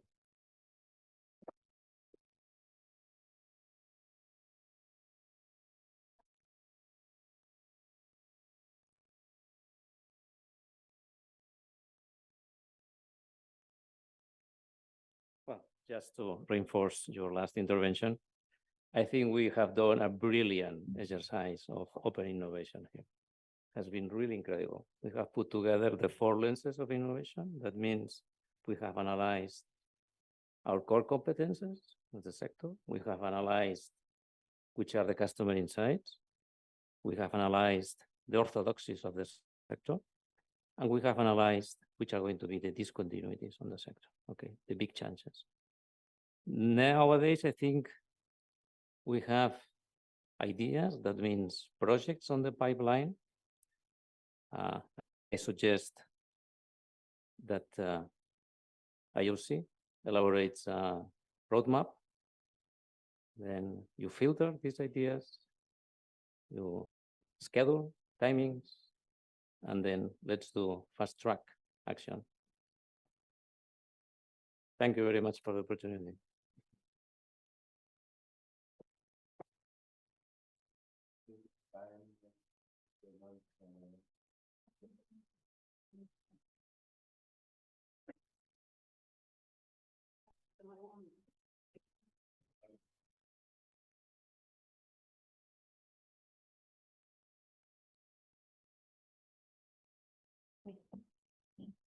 Thank you. I think it's the time that Juan Antonio will present us some conclusions. I thank everybody who participated in the survey we sent you yesterday. Juan Antonio, you have the floor.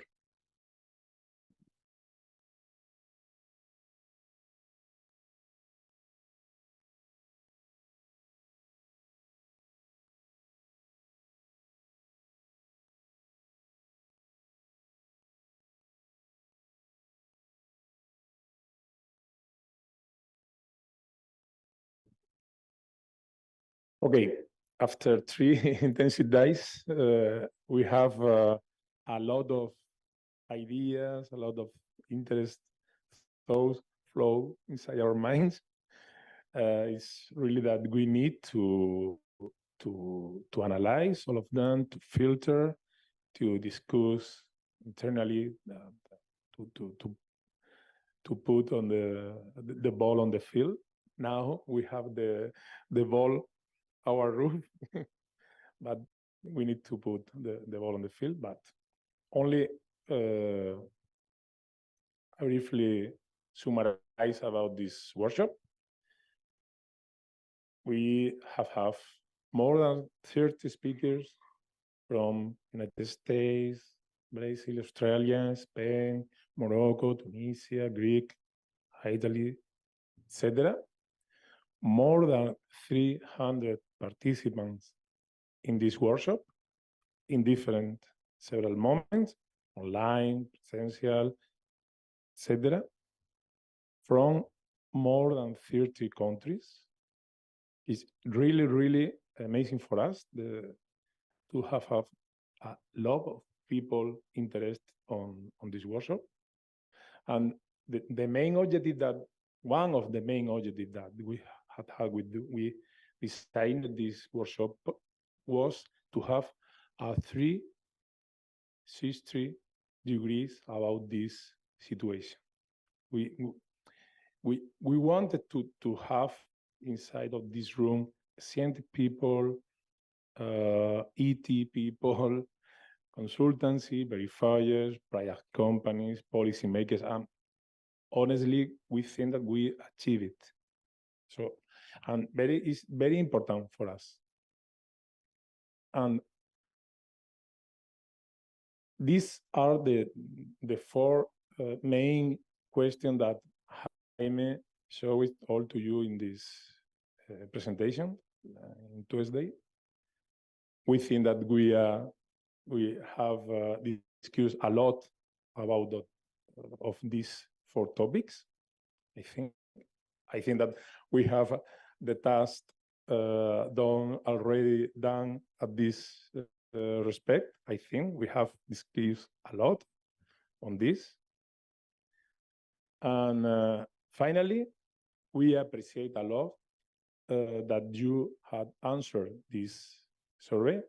We show the results directly with you in a transparency way of proceeding. That we think that this is the way of proceed. So let me show you. This is in real time. In my last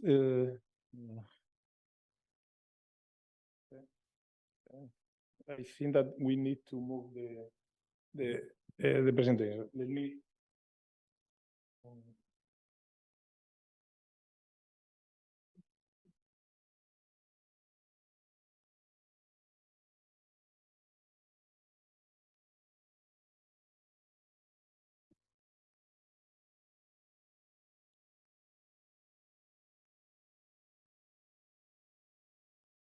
Okay, this is the result. Let me.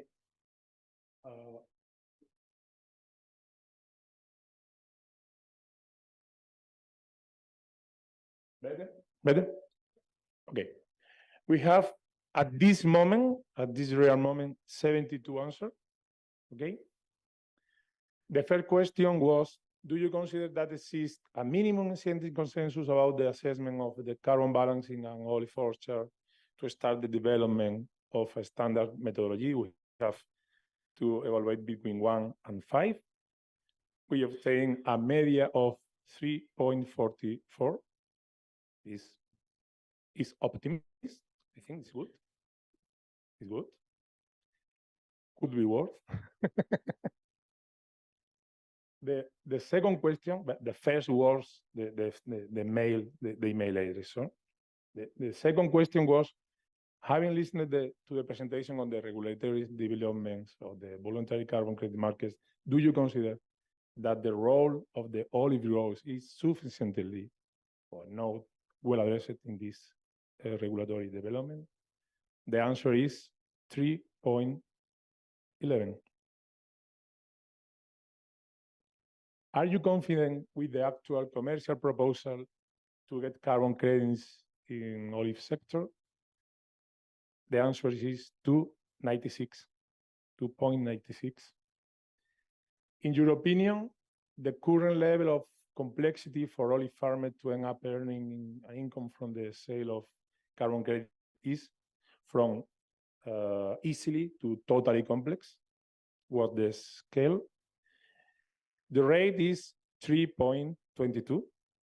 So people think more or less is possible to obtain an income at this moment.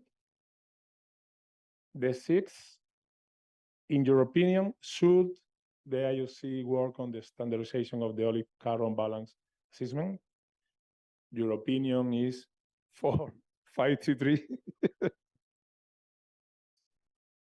Would you consider useful or if IOC would develop for both an algorithm and a free software tool for the calculation of the carbon balance in olive groves? Your opinion is 4.44. And in this question, you were asked to rate or to prioritize the several topics. The first, the most valorated is to develop a methodology. The second, how to establish the baselines. Okay. The third, the modelization of the CO2 balance assessment.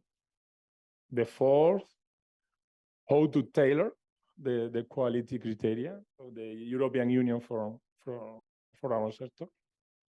The fifth, how to modelize the modelization, that how to improve the carbon balance through agronomical practice. The sixth, I think that when we wrote this question, maybe some people don't understand very well what this MRV system is, monitoring, reporting, and verification system. So it's a scheme, and standardized scheme. So and others. So this is your opinions about this, about the main topics. And the last, in your opinion,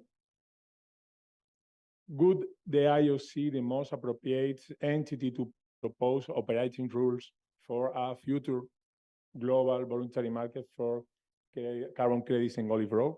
And your answer is 4.14.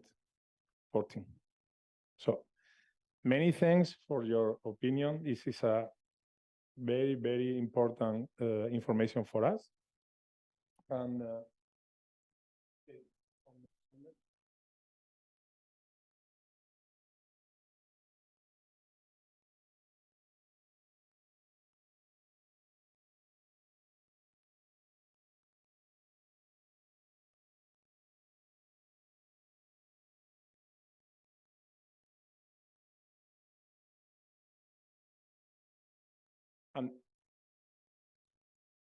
one moment.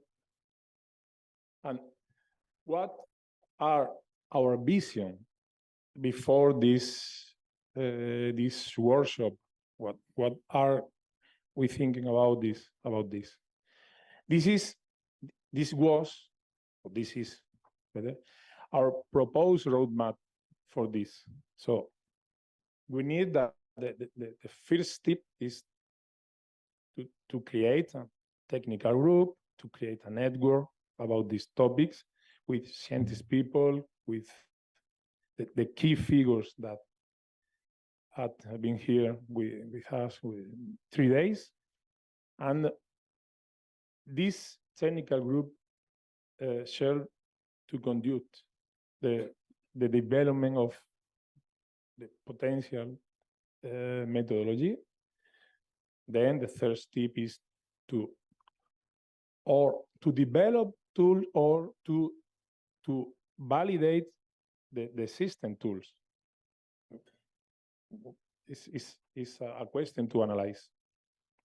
And finally, to define the metrics or to quantify the generation of the credit carbon from the olive groves to create or not create, to develop a marketplace for this. So this is our initial approach that we will present in November to our council of members, and we will be discuss it and internally after all your information, your feedback. But this is our initial proposal. Okay, and thanks a lot for your effort and for your work in these 3 days. Okay, thanks a lot.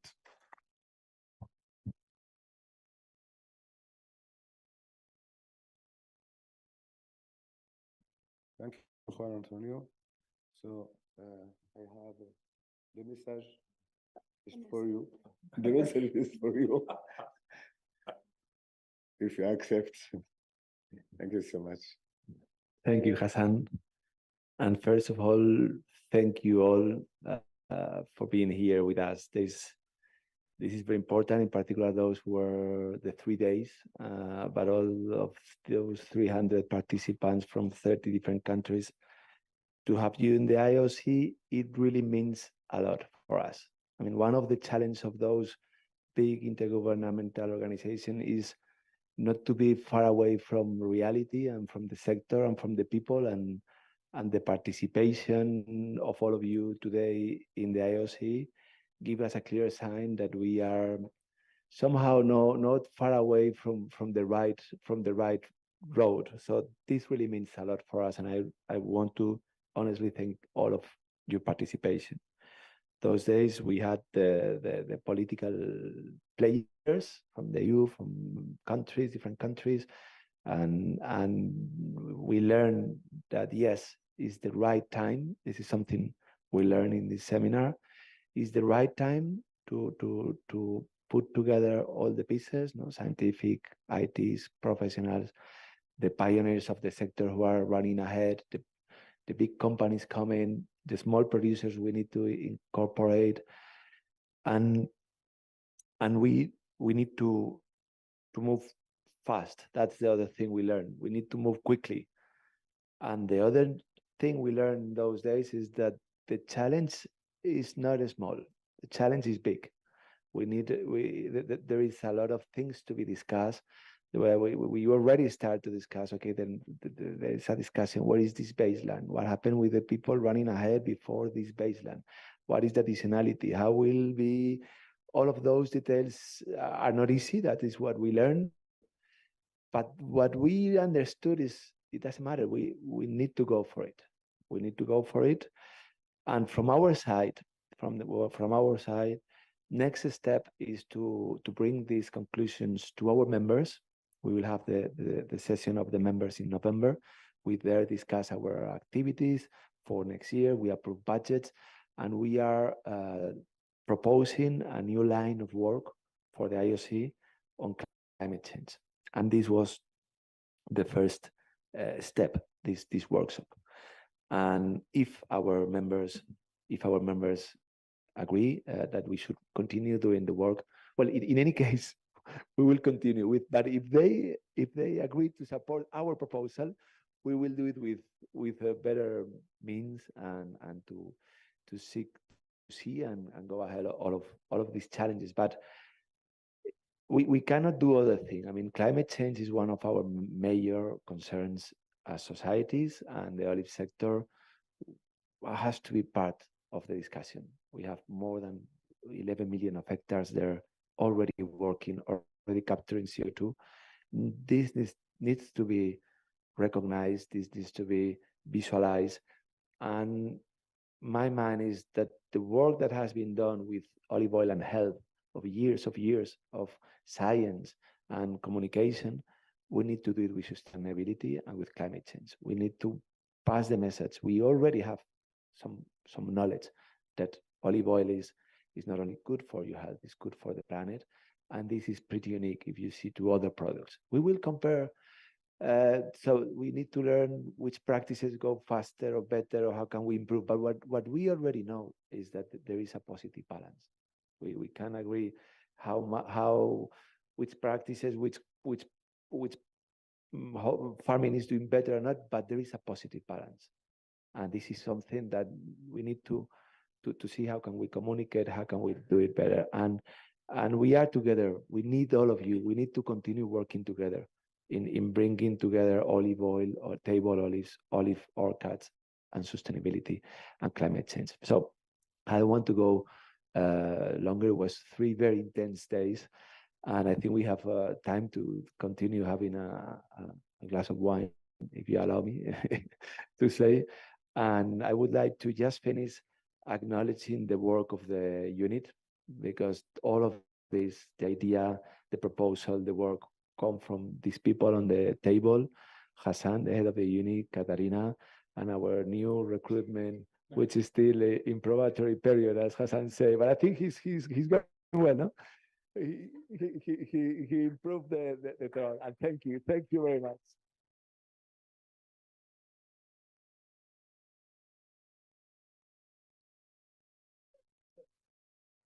And it's closed, the seminar. We can go for.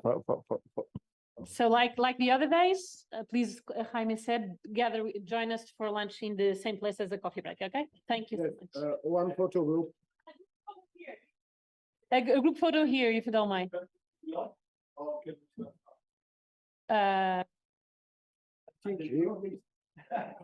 In theory, nobody can enter the building, right?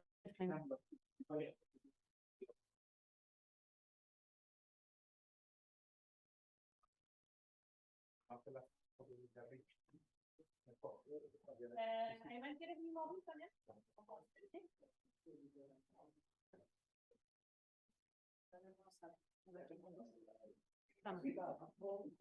Hay que hacer varias filas.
Thank you.